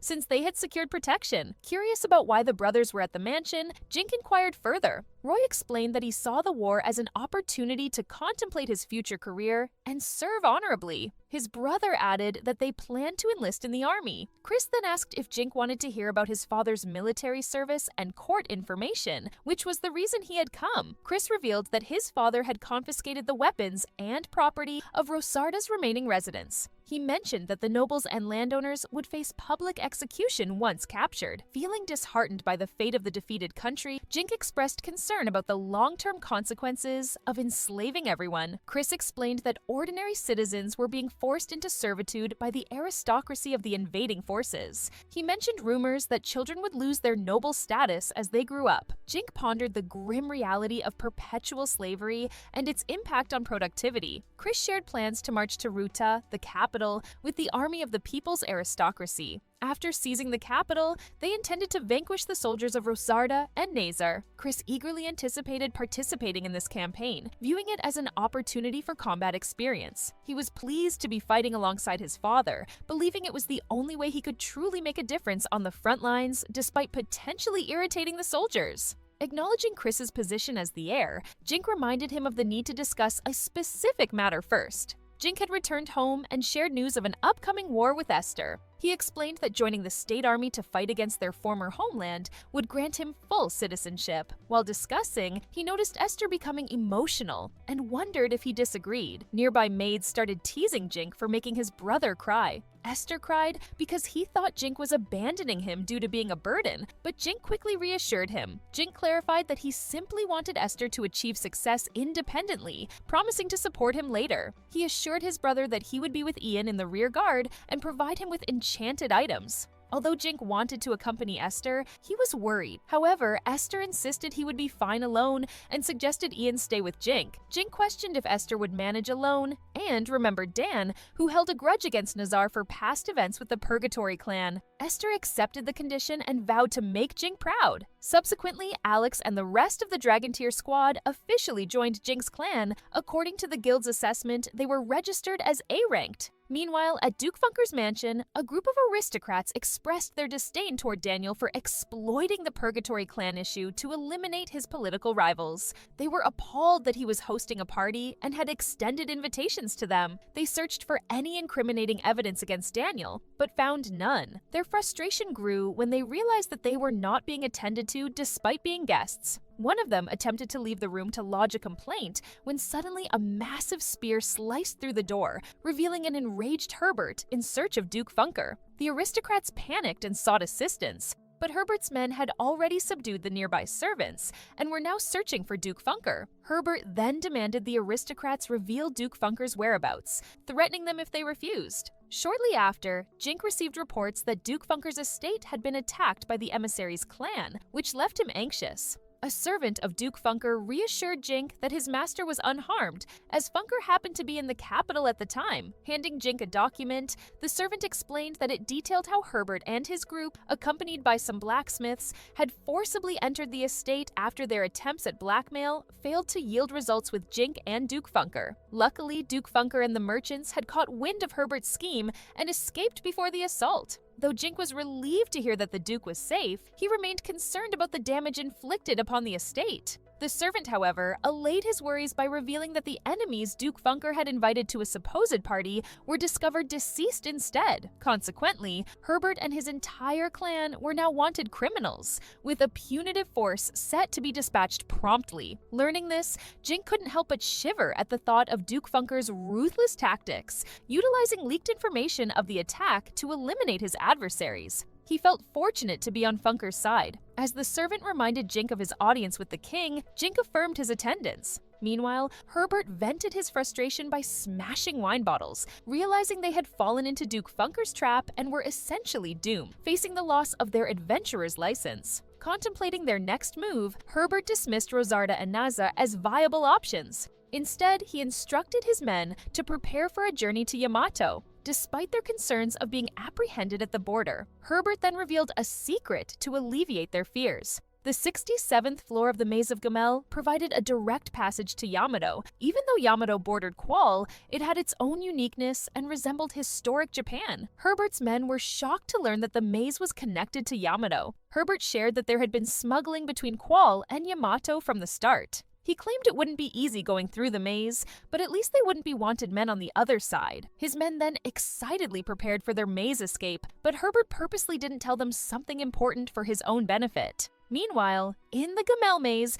Chris, Lewis, and Roy showed off their magic skills. Jink praised the three for doing well. He also thanked Dan for supporting the maids. He reminded everyone that they had 1 week left. Everyone excitedly followed Jink's lead and focused on leveling up in the maze since Esther, Chris, and the others were going to have their first battle soon. Later, in the Adventurers Guild's office, Jink asked Dan to take care of Esther for the next day's battle. He also confirmed with the guildmaster, Alpha, that he would join the emissary's strike force since he was responsible for the mess. Alpha reported that Herbert's first legion had gone to the maze with him while the second legion had already been taken care of. Dan heard that Herbert had snuck off while everyone was asleep and doubted that he could clear the dungeon despite being S-ranked. He also assumed Herbert didn't want any dead weight. It was presumed that Herbert and his gang were already between floors 16 and 30 of the maze. Jink called them slow, but Alpha claimed it was fast enough, and on top of that, they could determine which floor they were on since no one survived meeting Herbert most of the time. Reports said that witnesses were killed in the maze upon meeting the emissary's first legion. As for those emissaries who had been captured, they were sentenced to slavery. Dan also confirmed that Jink would receive any assets the captured emissaries had. Jink was totally fine with that. The meeting ended, and Jink noticed Alpha's sad expression as she left. Mona asked Jink what was wrong, and Jink said Alpha looked dejected. Mona explained that it was a matter between a husband and wife. Dan had been busy the whole time and didn't give enough attention to Alpha. On top of that, Dan was going to be deployed to the front line the next day. Jink felt bad since he believed it was entirely his fault. To prevent a fallout between the married couple, Jink felt responsible to do something and chased Alpha in the hallway. He apologized for keeping Dan away from her due to work. Alpha was fine with it since Dan was working for Jink. Jink didn't want to overstep, but he presented Alpha with a box that Esther had grabbed when running away from their family. Alpha then opened the box and suddenly turned bright red. Jink asked if she liked it. Alpha promised to put it to good use. The next morning, everyone assembled, and Jink wished Esther, Chris, Louis, and Roy luck in their first battle. Esther promised not to ruin his brother's reputation. Suddenly, Jink received a punch from Dan, who was mad after Alpha received a strong aphrodisiac that hurt his back.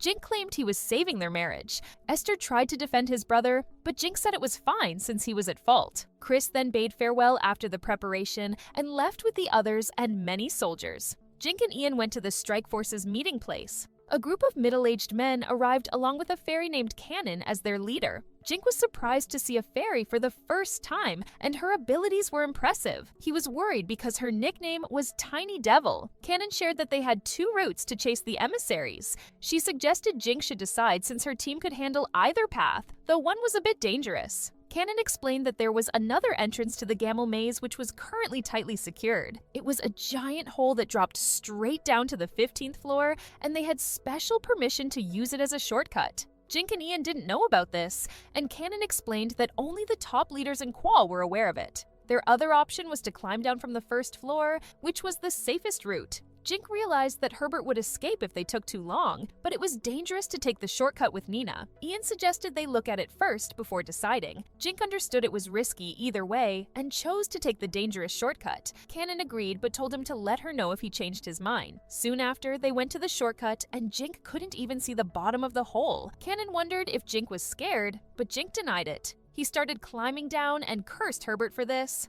After some time, they reached the bottom. He was surprised at how different it was from the normal floors and fully understood why the other Strike Force members were ranked S. The members claimed they were just better at hiding their fears compared to others. Cannon shared that some would climb the hole as a challenge, but she couldn't relate since she had wings. Jink felt jealous of her and then suggested they take out Elliot, the boss monster in the area. Later, in the grasslands of the 21st floor, Ian noticed 2 wounded men. They assumed the men were emissaries, and Jink and the crew decided to capture and question them. They hid in the tall grass and slowly sneaked toward them. Jink assessed them and confirmed they were the ones who attacked the Funker estate. Cannon saw that the 2 were too exhausted and in pain to notice them. As the 2 emissaries approached, Jink gave the signal and surprised the 2 criminals. Cannon's teammates then started hitting the criminals from different sides. They quickly tied them up, and the criminals tried to struggle free. Jink then interrogated them, asking where Herbert had gone. However, the criminals wouldn't tell them anything. As a torturer,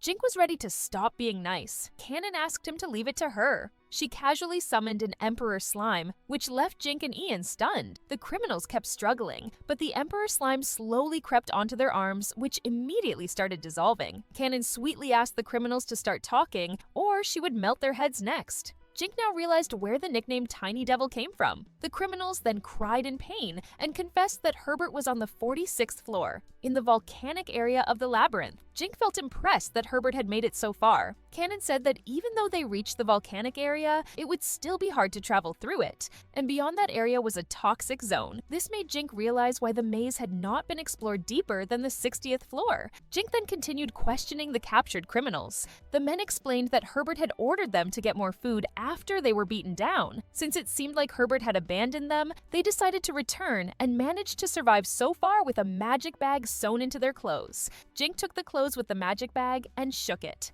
A book fell out, which turned out to be a ledger containing the emissary's secret accounts and transactions. The man claimed it was only his personal notes. Jink felt glad he had obtained something Herbert didn't know existed and decided to give it to Duke Fonker. Cannon then suggested regrouping with the other pursuing group. The criminals asked what would happen to them. Jink said they would be sentenced to slavery and Duke Fonker would sell them. Cannon reminded them about the ongoing war and hinted that they might be used as meat shields on the battlefield. She suggested she could melt them with her slime before they got dragged into prison. In the 40th floor's volcanic area, Herbert ate lavishly while his men had nothing. After he finished eating, someone in the group suggested they ration the food properly since they had no contacts outside and no way to resupply. Herbert then suggested hunting the acrocanth variants on the 40th floor. He recalled that the hatchlings only dropped cores, but the pack leaders would drop meat. His men worried if it would work. Herbert exclaimed they were going to make it work since there was no going back for them. He ordered them to act like the emissaries they were. Herbert then realized that his men's speed and morale had dropped since they arrived on the 40th floor. He assumed it was the same for their chasers, but he worried that Jink would join the strike force. Other adventurers would take time, but Herbert knew Jink could easily catch up to him. Knew there was a shortcut, but he assumed Jink would not risk taking that path. Still, he couldn't help but feel anxious. Meanwhile, Jink's team continued traveling through the floors at full speed thanks to their enchanted items. They only thought about catching up to Herbert. They soon reached the area where Herbert's group had camped. Seeing that the firewood was still warm, they assumed Herbert was close by. Cannon's teammates were glad that Jink was with them, allowing them to travel quickly and relax during breaks. Cannon then asked them to stay alert, not just for the emissaries, but also for the acrocanth variants in the area. On the other hand, Herbert and his men arrived in front of the acrocanth's nest. Herbert claimed they could take on the pack leader if it was alone. If the monster got angry, it could call for its partner. Since this monster's variant also spat fire, Herbert suggested ending things before the pack leader called for its partner. He ordered his men to fire everything at his signal. However, Jink and the others had already caught up to them. Herbert couldn't help but get angry and shouted that he would feed Jink to the acrocanths. The emissaries then charged toward Jink's team. Cannon suggested they finish things fast before the acrocanth variant woke up. Cannon's teammates then made way for Jink to target the mages in the back. However, Herbert stopped Jink in his tracks and swung his spear violently. The two then exchanged blows with each other. Jink then recalled how he hated spears. Despite looking random, Herbert's attacks showed no openings. The sorcerers were also preparing to shoot their attacks. Herbert was then flipped over by air tornado and lost his footing. Cannon appeared to help Jink and pointed out that the emissaries were already being pushed down. It took a while because they were being captured alive. Herbert got up and ordered his men to fire a magic spell on the sleeping acrocanth. The sorcerer exclaimed how dangerous it was. Herbert ordered him to do it, but the sorcerer refused, not wanting to follow the orders of a tyrant anymore. Herbert then grabbed the sorcerer and threw him into the lair.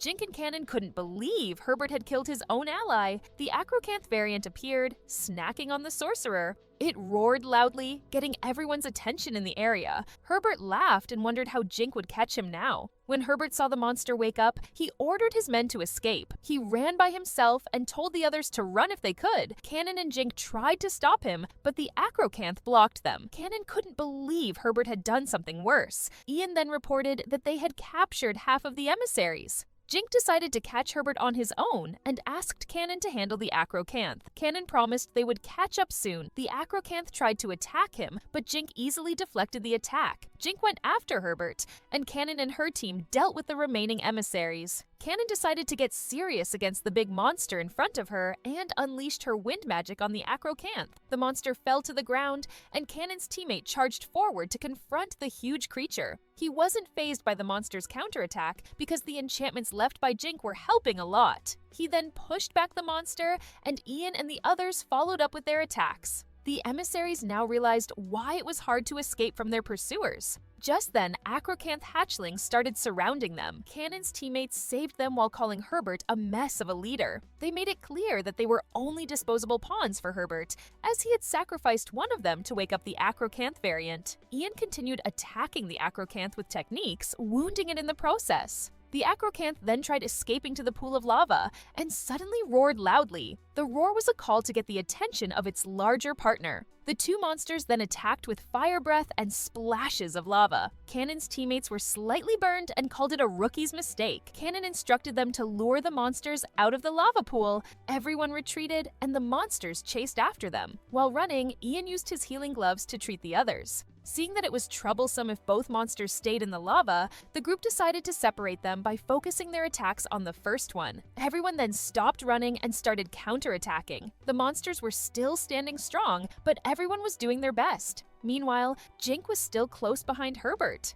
The criminal felt frustrated seeing Jink not even sweating after their long chase. He then ordered his remaining men to slow down Jink. However, Jink easily dealt with them, taking down the swordsman first. A sorcerer tried to cast a spell, but Jink quickly knocked him out. Jink then confronted the last one standing, Herbert. He said he couldn't stand someone like Herbert, who sacrificed others to save himself. Herbert reminded Jink of someone terrible from his past. Herbert got angry, saying Jink didn't make any sense, and started attacking with his spear. At the same time, Jink threw a water ball to the side. Herbert laughed at Jink for missing, but Jink's target was actually a nearby lava pool. Steam began to fill the area, causing Herbert to lose sight of Jink. He then noticed Jink's silhouette and stabbed it, but it was just a decoy. Jink was behind him the whole time and declared that it was all over for Herbert. He used a water cyclone to send Herbert flying. Herbert was badly injured and fell to the ground. Just then, Cannon and the others caught up. Cannon noticed a pile of mud nearby,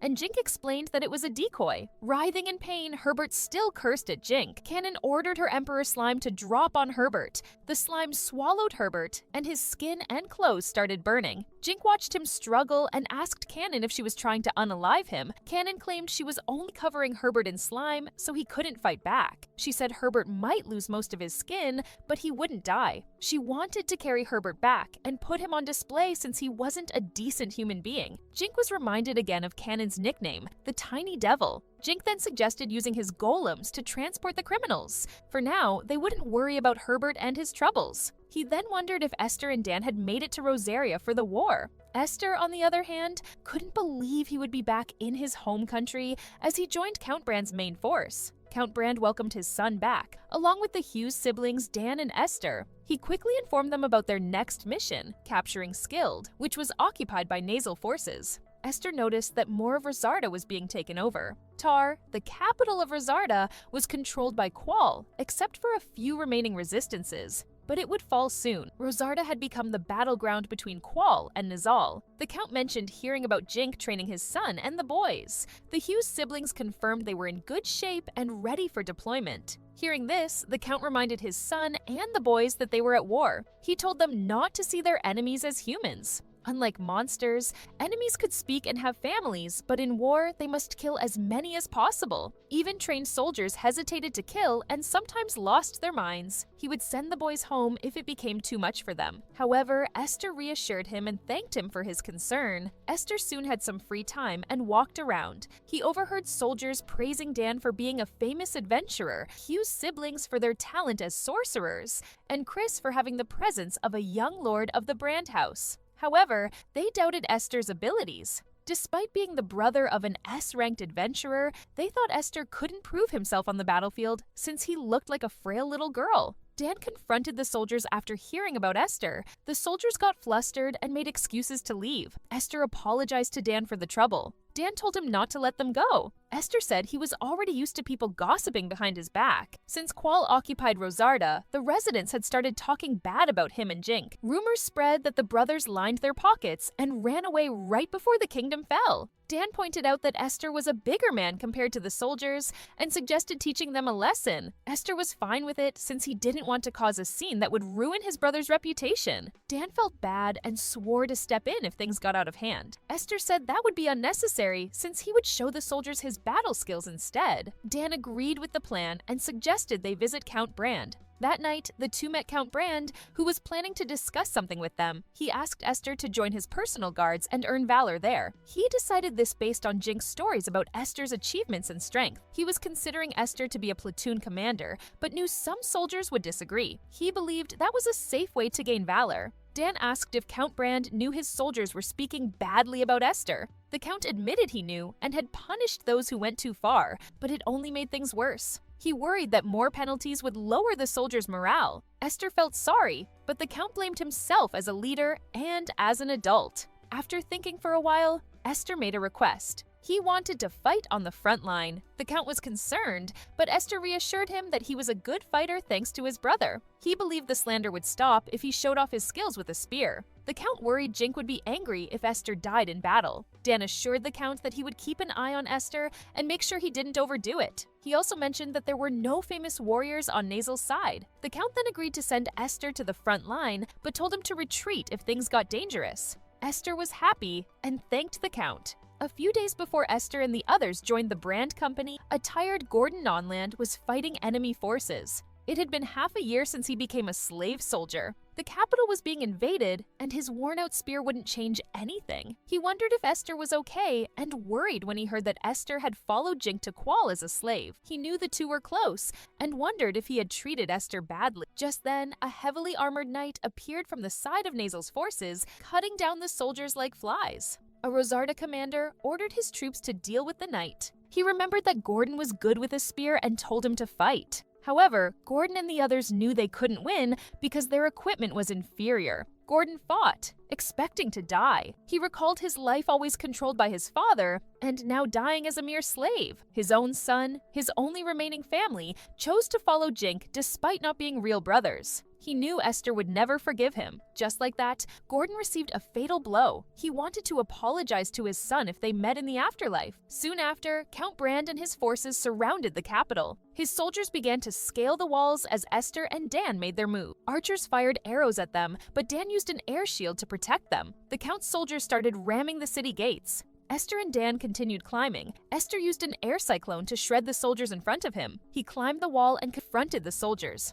With his spear, he cut through the enemies like they were butter, while blocking incoming arrows with his air shield. Dan caught up to Esther and asked him to leave some enemies for him. He charged towards the enemy soldiers, cursing at them. Count Brand's soldiers were shocked to see the tiny Esther defeating enemies with ease. They felt competitive and joined Esther and Dan on the front lines. The battering ram team opened the gates, and Count Brand's soldiers charged inside the capital. After clearing out the wall, Dan checked on Esther. Esther was fine since he kept using healing magic on himself while fighting. He then called out some familiar soldiers and asked if they saw Esther's fight. They apologized for making fun of Esther and thanked him, saying they didn't lose many men because of Dan and Esther. Dan was glad the gossip would lessen. He then reminded Esther to help take down the city and to take it easy. Later in the city's downtown, Esther separated from Dan and cut down any enemies he saw. He then went toward the town square and went through an alley. He heard a soldier screaming, telling a monster to get away from him. Esther turned the corner and discovered a zombified Gordon. He broke into a cold sweat seeing his father. Nazel's strongest weapon was necromancy. These soldiers were perfect because they didn't feel pain or fatigue. It was a horrifying sight for the living, lowering their morale. What was even worse was facing someone who used to be part of your own family.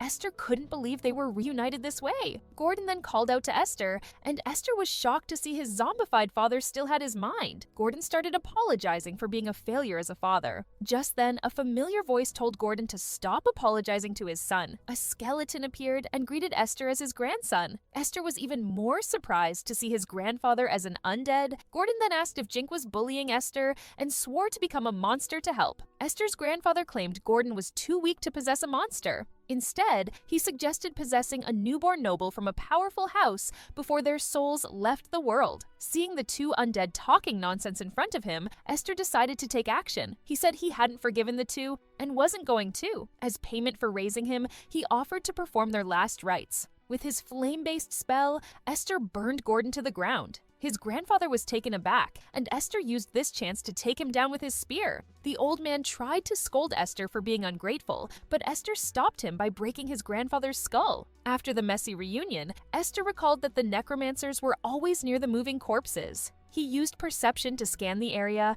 and heard the necromancer complaining about losing Gordon and his father. Seeing some guards with the enemy, Esther decided to call for backup. The necromancer decided to use a nearby fresh corpse as an undead soldier, though it lacked a strong fighter. Just then, Esther's team ambushed them. Esther blew them away using air cyclone. Seeing the enemies incapacitated, Esther's allies charged forward. The necromancer crawled in pain, cursing Esther. Esther didn't give him a chance to live and stabbed his throat with his spear. Seeing the enemy dead, Esther raised his spear and announced his achievement. Everyone cheered in unison. Meanwhile, Jink visited Luke, the clan master of Elder Tree. He gave him a gift to thank him for volunteering as an opponent in the A-rank advancement exams for Nina and Ian. Luke confessed that both fighters were strong. Jink apologized for approaching him right after Luke came out of the maze. Luke claimed his clan could freely run through the maze after the breakdown of the Purgatory and Emissary Monopoly. It was a messy affair, but he was thankful to Jink for making Gazelle safer. He then proclaimed that Elder Tree was the top clan now, and that only Jink's Regalia clan was their rival. Just then, Luke proposed an alliance between their two clans. Since he had no intention of being hostile toward Jink, he hoped they would have a good relationship. Jink agreed not to bring each other down like the previous big clans did. Luke mentioned that some of his affiliates had joined the war, and if things went wrong, he needed a foothold. Jink quickly agreed to make things official and suggested having a party with the two clans. A few days later, Qual forces conquered the royal capital of Tar. The Rosartan king and his nobles were quickly sentenced to death, and with a magic artifact called Teleimage, Jink and the others watched the event. They were boiled alive in a big cauldron, and the king's last words were a curse directed toward his son, Jink. Despite seeing his real father die, Jink didn't feel anything at all. With that, the kingdom of Rosarda was no more. Jink's shoulders felt lighter than ever, and he only needed to worry about Esther and the others. Then, Duke Funker approached him and informed him that the sea had finally opened for Qual, and all that was left was the Nasal Army. Jink realized that the main goal was to secure naval routes. Qual initially depended on Yamato for salt and other necessities. Since Qual now controlled the coastal parts of Rosarda, they could trade with distant lands and build a naval force. Funker also mentioned that the Qual king wanted Jink to take Rosarda's throne, but Jink refused. After the war, the Crown Princess Nagenda became the new ruler of Rosarda in title. She led the field army in the war. Jink only asked to spare the piece of land where Rosarda's maze was. Funker suggested Jink should be more demanding, but Jink didn't want to cause trouble. Funker asked Jink what he would do next. Jink said he wanted to hire more people. Soon after, Jink took a fairy under his wing. The maids found her cute and asked who she was. Jink said he found Marina in the marketplace as a slave. He introduced her as a new party member because she had a talent for magic, especially summoning magic. The other servants and maids were hired for security and to run the household. Jink needed people to manage clan regalia. Jink asked Urza to train the maids and reminded her that they would get her Qual citizenship soon. Urza thanked him and promised to always support Jink. Marina flew around and asked if Jink was sure about not caging her. Jink told her she could go wherever she wanted as long as he could see her. Nina and the maids looked confused. So Jink explained that Marina was once owned by a Gamel noble who kept her in a cage like a bug. The noble had a short temper and would beat his slaves, except for Marina since fairies were valuable. However, when he was in a bad mood, he would deny Marina her meals. The noble was related to Purgatory and needed money, so he put Marina up for sale. Nina asked about Marina's parents, but the fairy didn't remember her deceased parents anymore. Nina cried, hugged Marina, and promised to treat her like a sister. Jink looked worried, but decided to leave Marina and Nina's care for now. Jink then asked Ian to take care of the boys and train them for the estate's security. He also mentioned the alliance party with Elder Tree. Suddenly, Jink felt something ominous and wondered about the weird feeling he had. Ian asked what was wrong, but Jink ignored his own instincts. He felt a rush of childhood memories, recalling how he had survived when his family was poisoned because he had felt restless and returned home with Urza. His instincts had also led him to the truth serum drinking contest with Dan, which he regretted, but it had helped him deal with the purgatory. Although he couldn't see any specific skills linked to his instincts, he reminded himself to remain cautious. The next day, Marina received a new set of clothes from Nina. She thanked Nina, calling her big sister, which made Nina happy. However, Jink interrupted the moment by reminding Marina about her magic training. He then gave her an enchanted bangle to help with her magic, and introduced her to her new tutor, Cannon. Cannon was reminded about the tutoring fees, and when Jink inquired about Herbert, Cannon mentioned that they had become slaves in the army. Cannon then focused on Marina, stating she would be a strict teacher. They went outside where Marina practiced wind magic. She was surprised when it worked. Cannon praised her talent and instructed her to keep sharpening her wind blade. Marina fired more shots and quickly sliced a wooden target. Both Jink and Cannon felt proud and happy. When Marina said she was tired, Jink explained that her mana pool was depleted but assured her it was good practice to increase it. After practicing more, Marina was given a break to drink potions. Cannon then asked Jink for a small flask for fairies. Fairies needed only tiny amounts of food and potions compared to humans. Knowing that fairies were frugal, Jink realized he could give Marina as many high potions as she needed. Cannon then moved on to the next lesson, summoning magic. She called out a slime, and both Jink and Marina were impressed. Jink asked if there was a limit on the type or number of monsters she could summon. Cannon explained that she could summon any type and multiple monsters as long as she had the right skill. However, maintaining a summon drained MP, and stronger monsters used more MP. When the MP was depleted, the summoner's life force was next. Dying was the worst outcome in such cases. Jink realized how dangerous summoning magic could be. Cannon instructed Marina to visualize a slime and try summoning one. Marina focused while Cannon and Jink eagerly watched. Despite her efforts, Marina couldn't summon a slime. Jink encouraged her, saying she had a high aptitude for summoning. Motivated by his words, Marina didn't give up and continued trying until she finally succeeded in summoning a slime. Both Jink and Cannon were thrilled and celebrated with cheers. They soon went inside the estate, and Jink thanked Cannon. Cannon said Marina had talent and would do well with more practice. Marina, hugging the slime, wondered if she could always summon it since she had grown fond of her first slime. Cannon said it was possible as long as the monster recognized her. If she named it, they could form a contract like Cannon had with the Emperor Slime. Jink realized that Cannon had multiple contracts. Cannon mentioned it would take time to earn a monster's trust and suggested Marina take her time to build a bond. Since Marina had the MP boost talent, Cannon was confident it wouldn't be too difficult for her. Jink reassured her that they had plenty of potions. Nina joked that this would only mean more trips to the bathroom for Marina. Soon after, Jink finished writing some letters for Count Brand. He had worried about Esther being on the front line, but his concerns disappeared as his instincts kicked in with an intensity he had never felt before. It was a pure evil feeling, similar to the encounter with the Purgatory. He wondered who could hate him so deeply. He also considered the possibility of a spy, but the Qual Kingdom was on high alert. Jink then went to Ian and asked him to do something. Afterward, he left and wandered around the city until he reached the outskirts. He pretended to practice his magic, assuming there were people hiding nearby. Despite his keen perception, he couldn't detect anyone. His instincts, however, told him he was not alone. Jink began practicing his wind magic when he noticed fireballs flying toward him. He used water balls to extinguish the fireballs, but felt uneasy since he still couldn't sense the enemy. To his surprise, no more attacks came. Observing how the spells were cast, Jink realized the enemy was alone. He checked the nearby woods and discovered a skeleton with a staff. He was skeptical that an undead could use magic and wondered if it was due to an artifact. When he used appraise on the skeleton, he learned it had once been a nasal alchemist. This alchemist had been mad, researching the Philosopher's Stone, and had been executed 300 years ago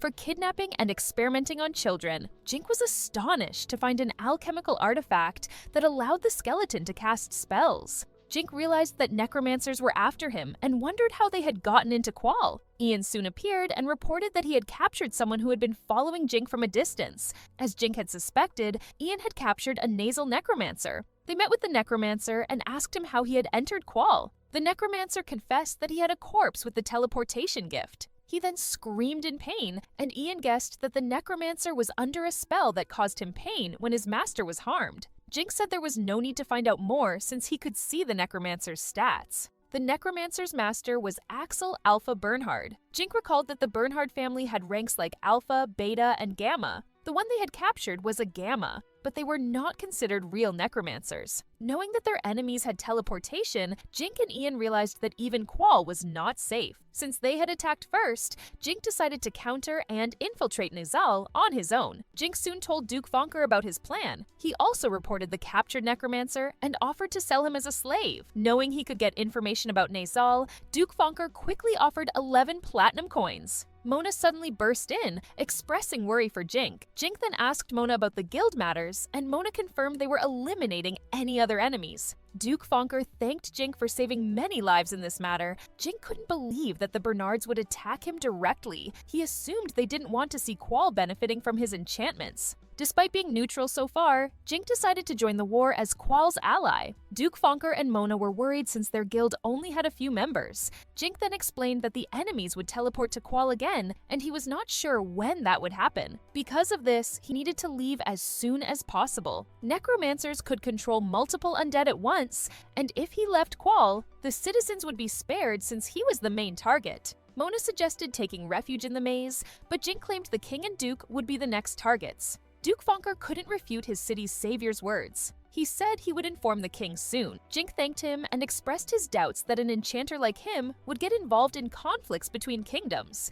Now, Jink wanted to see Esther. Duke Fonker offered some personal guards, but Jink refused so he could travel lightly. Jink soon regrouped with Ian and told him it would be better to leave Esther and Dan alone for now. Ian claimed Esther would definitely follow Jink if he knew. Jink then wondered why many gruesome things were happening after he left Rosarda, planned to live in peace. He felt bad for dragging Ian and the others with him. Ian smiled and reminded Jink about the time he had tried to end his life. He was grateful to Jink for giving him a turning point in his life. He assured him that he hadn't gone through anything difficult. Jink was glad to hear his words. Nina and Marina soon learned about Jink's next plan. Since they directly confronted him, he had to settle the score with Nazal. He wondered if Nina could join him and pointed out that it would not be an adventure, but a war where they would kill people. As nobles, Jink and Esther were trained for war, but Nina was not, and Jink didn't want to involve her. He couldn't force Nina to join if she said no. Ian now understood why Jink looked down and worried. Nina then asked if Jink would also see the same side of war. She knew Jink needed some good food to forget the awful scene. With Jink's magic, she wanted to help him. Marina said she wanted to go too. Jink told Marina it would be different from hunting monsters, and he might not be able to protect her. Marina cried, saying she would try her best because she didn't want to be left behind. Nina also asked Jink to let Marina go with them. In the end, Jink agreed, but said they had to stay with Count Brand's forces. The next day, they traveled by carriage. They stopped for a break, but kobolds suddenly attacked. Following Jink's quick instructions, Nina and Marina teamed up and used their magic to defeat the kobolds. Jink and Ian then went for the pack leader and easily killed it. The fight helped Marina improve her wind magic, and Jink told her to work with Nina as rear guards. He was worried that Marina seemed okay with the blood and that the fairy showed how tough she was. Marina couldn't summon any helpful monsters yet and didn't have much experience killing. Jink planned to get her some experience first. Soon after, the party arrived at Quarta, where Jink had gotten his adventure license in the beginning. They went to the Adventurers Guild, and Snow, the guildmaster, happily welcomed them. Jink felt nostalgic seeing Snow because of his exam. Snow looked different, and he shared how he had spent time on the front lines.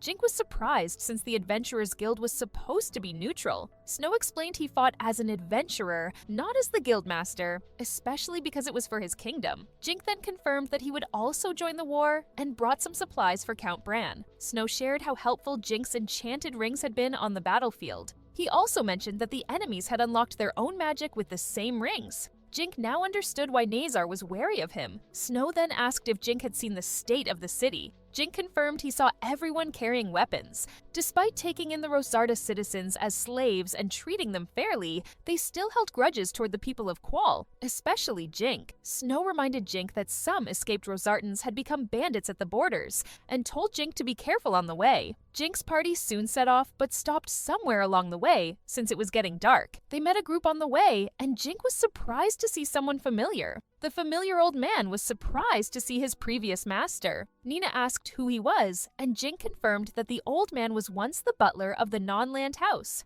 Jink was surprised that the butler had escaped before becoming a slave. He asked what the butler was doing. The butler mentioned that it was Jink's fault the non-land house fell into ruins. He was traveling in search of refuge, thinking it would have been better if the young master Esther had taken over the household. Jink was shocked. He reminded the butler how he escaped on his own while the house was collapsing, bringing some stolen family fortune with him. Jink also noticed the butler was riding Gordon's favorite horse and called the spears with them a waste. The butler confirmed he was never loyal to Jink and only took advantage of Esther for his own purposes. He called Jink a filthy dropout and hoped he would die somewhere. However, he was thankful to encounter Jink by chance, since he now had a chance to get rewards from nasal officials after turning in Jink. His guards were also Rosertons, who held a deep grudge toward Jink. The butler's men then attacked all together. He ordered them to spare Nina and Marina, since they would sell well, but to kill Ian. Marina and Nina got surrounded, but the small fairy easily used wind magic to cut down most of the enemies.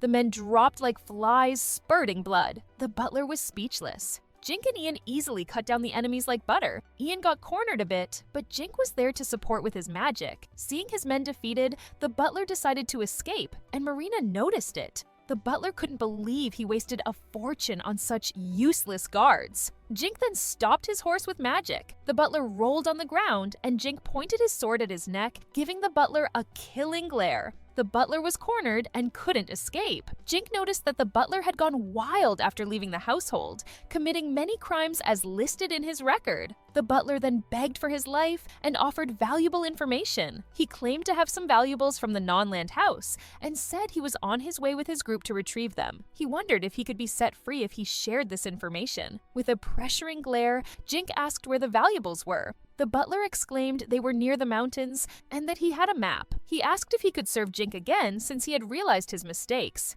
Jink just smiled and sliced the butler's neck, apologizing since his hands were full. Jink's teammates watched their leader's ruthlessness in silence. Jink discovered that the butler really did have a map, and they decided to investigate. Jink and the others soon arrived at a cave where a stash of supplies was stored. They were impressed by the butler's collection and found many precious items inside. However, these were useless in the eyes of Jink. Then he discovered a low-quality sending box, a rare and expensive magic item that could send letters to someone far away. Despite its low quality, Jink realized how useful it would be to communicate with Country Brand. He felt bad about taking everything and decided to only take the sending box. He planned to sell the other items, donate the money, and put half into Esther's financial account. Soon after, the party finally arrived in Rosarda's capital and saw how devastated the place was. Jink didn't have good memories of the place, but still felt nostalgic. He knew Qual would give him the things confiscated from Non-Land House, but Jink planned to sell them. He tried asking Esther for a second opinion through the sending box, but Esther quickly replied to sell the non-land assets. The next day, they went to Pablo, where the soldiers were stationed. Chris, Roy, and Louis welcomed them. Count Brand also appeared, and Jink reported the supplies they had brought. Count Brand thanked him and said Dan and Esther were still sleeping. Chris then led Jink to a room where he could rest. Jink recalled that Count Brand's target was the town of Dominanti. Just then, Esther came into the room, and Jink started praising him for his achievements, especially for taking down some necromancers. Esther suddenly became solemn and said he had something to tell Jink. He then presented two undead heads. Esther confessed they were their father and grandfather. He reported that he personally dealt with them after Nasal's necromancer turned them into undead. Jink apologized for making Esther go through that, but Esther said he was fine with it, since it was his duty as their relative. However, Jink saw how sad Esther was and thought it was because of their past mistreatment toward him. Jink told Esther not to worry about the past, since they were still brothers. His words cheered Esther up. Jink soon went around town with Dan and Esther. Dan said Louis and Roy would get their Mark of Valor soon. Dan then asked where Jink was taking the heads they got. Jink wanted to bury them in their homeland because he didn't want to get cursed. Esther thanked Dan for everything since he would soon join Jink's group. Dan wished him luck and said they would still defeat Nazar together. Just then, Jink noticed everyone looking at them. Dan said it was because of the Reaper Princess. Esther asked him not to say anything more. Instead, Esther explained it was a nickname he got after using his spear in battles. Dan said it was scary at first, but became popular with the soldiers. Esther protested, saying he was clearly a man. Soon after, Jink's group, with Esther now joining them, said goodbye to Dan. Jink introduced Marina to Esther. He wanted to go directly to Nazar, but decided it was better to move with the Qual soldiers for now. Jink and Esther buried their relatives' remains and moved on. They hunted monsters along the way to train Marina more, and practiced their teamwork with Esther. After some time, Jink briefed his team about their mission, which was to cut off nasal supplies going to Dominante. He then pointed out the nearby cliffside that looked narrow and dangerous despite being maintained. It was the only road connecting the two locations. Ian then murmured a plan that would leave no one alive, which made Jink suddenly feel scared. The party soon took positions on a cliff and asked Ian and Esther to use perception to keep watch over the area. Jink then used magic to push a boulder down the road to block it. They just needed to wait until the supply unit arrived. An hour later, Nazar's supply unit finally arrived. Jink's party waited until the nasal soldiers noticed the blocked road. Jink, Nina, and Marina then started their ambush attack. Some soldiers tried to escape and get reinforcements, but the path they came from was blocked by huge trees. Ian and Esther then appeared in the rear. Jink and everyone else mercilessly killed the nasal soldiers they saw on sight, leaving one alive for interrogation. The nasal soldier couldn't believe they were ambushed by scouts, especially young ones. Jink asked for the status in Sandcourt, but the soldier refused to share since he believed he would still be killed. Jink offered a quick, painless death. The soldier then shared information that Jink already knew, except for one detail. Most wells were dried up except for one well hidden in the slums. The common soldiers didn't inform their superiors about it. The soldier doubted that the nobles and officers knew about the well since they didn't want to step into the slums. Jink thanked him for the information and asked if the soldier had any last words. The soldier didn't say anything, so Jink made his death quick. Now knowing about the hidden, precious well, Jink had a plan. Jink remembered there was a poisonous mushroom called Doctor's Door that grew in the area. When eaten raw, it only caused a mild stomachache, but when soaked in a potion for a day and then boiled, it turned into a poison that caused internal pain and vomiting. The vomit and excrement of those affected were also poisonous. The others knew Jink's plan to poison the hidden well and weaken the enemy forces that way. Nina and Marina began to doubt their master's morality. Jink insisted it was the safest way for them to fight the enemy. He decided to take Esther with him while the others stayed in the area to take out any nasal forces that passed by. He believed the enemies would be searching for the supplies that weren't arriving. For now, Jink decided to forage some mushrooms and appraise them. The edible ones would be their dinner. Esther looked excited. Nina started thinking of dishes to cook. Jink and Esther went around looking for mushrooms until they found a colony of the Doctor's Door. They decided to collect everything since they had an item box. Jink suggested they camp for the night to process the mushrooms. While boiling them, Jink remembered something important. He assumed Esther's equipment was worn out and offered to fix it. Esther said it was fine since he had been taking good care of it. Jink clarified that he wouldn't replace it, but would remake it. He recalled enchanting it before when he was still a low level. The higher an enchanter's level, the better the equipment. Jink remembered suggesting using alchemy alongside enchantment. He confirmed that it was possible to transmute an existing weapon into a new one and apply new enchantments, even if it had been enchanted before. Esther then asked Jink to enchant his equipment. Jink worked on it, and Esther immediately felt the effects when he tested it. Jink was pleased and told Esther to rest.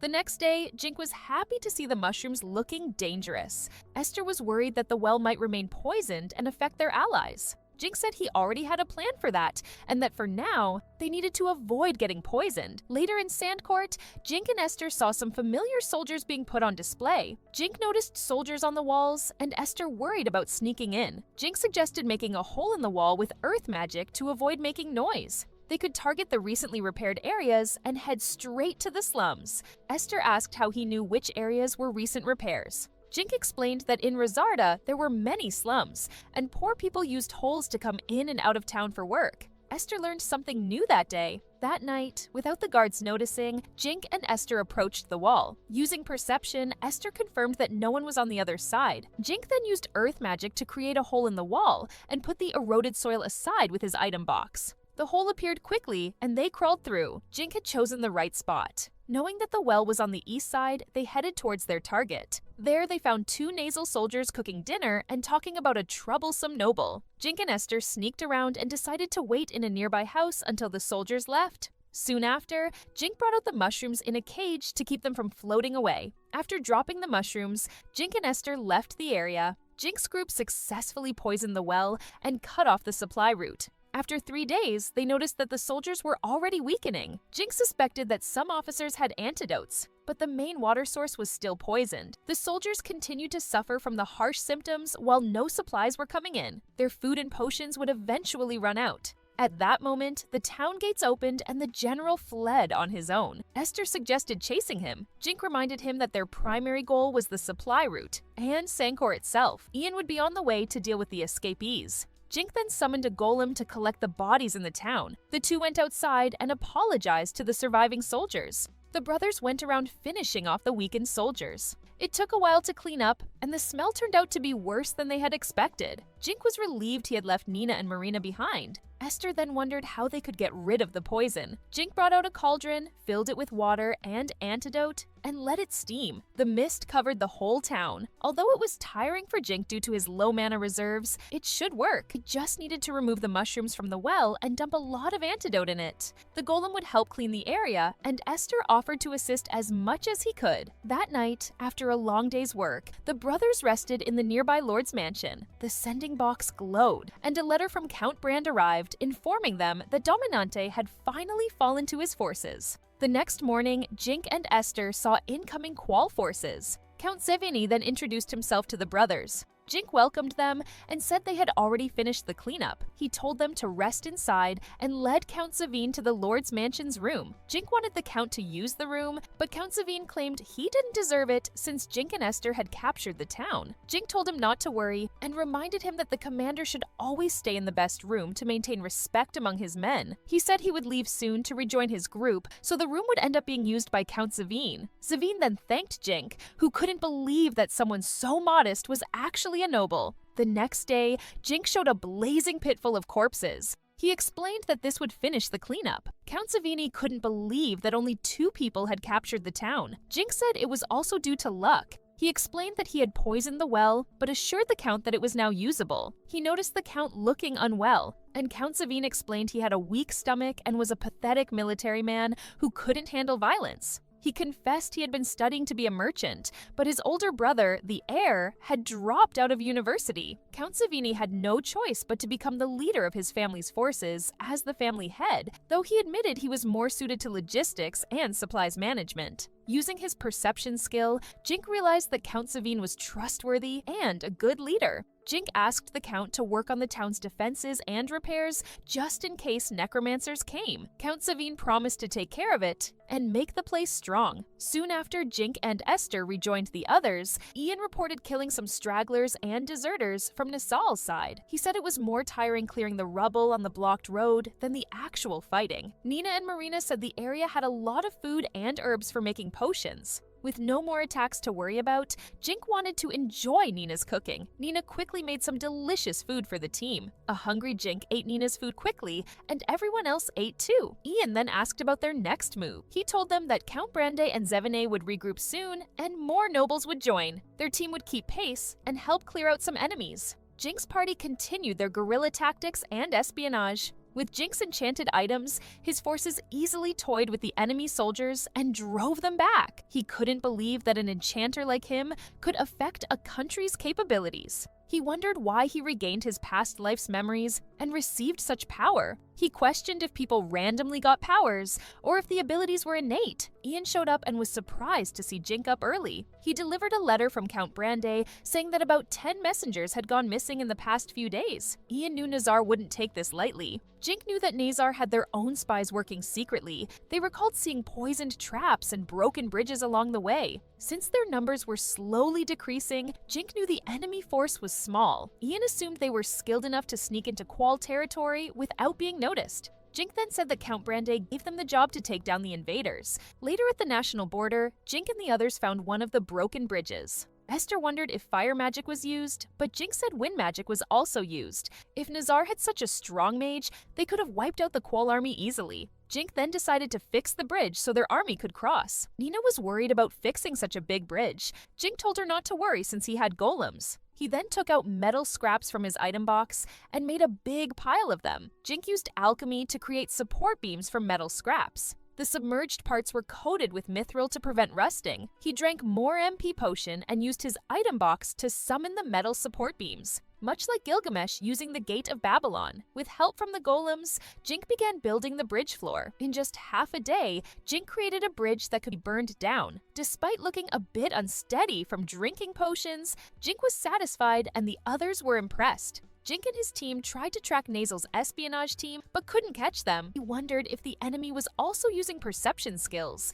They only found traps and dead Qual soldiers along the way. Angered, Jink told his team to scout ahead and mark any enemy traps. Several days later, Jink and his team found a Nazel soldier who had fallen into one of their traps. Ian called him nasty for setting up confusing traps. Jink noticed that the Nazel soldier was the only one with perception since they had split. He claimed this was a big step for them. He then asked for one last push and instructed Marina to keep using perception to the fullest. Nina also prepared for both combat and perception, while Marina stuck close to her. The group charged forward as Marina noticed 4 men in black armor to the west. The Nazel soldiers were busy worrying about the missing spy until Jink's party surprised them. Jink was right with his previous deduction. The remaining enemies didn't even sense them coming. 2 vanguards over level 100 then prepared to Ian face the swordsman, while Esther dealt with the spearmen. Despite looking confident, the swordsman was easily sliced in half like Satoru Gojo. The spearman then charged toward Esther, calling him a worm. Esther calmly claimed that the worm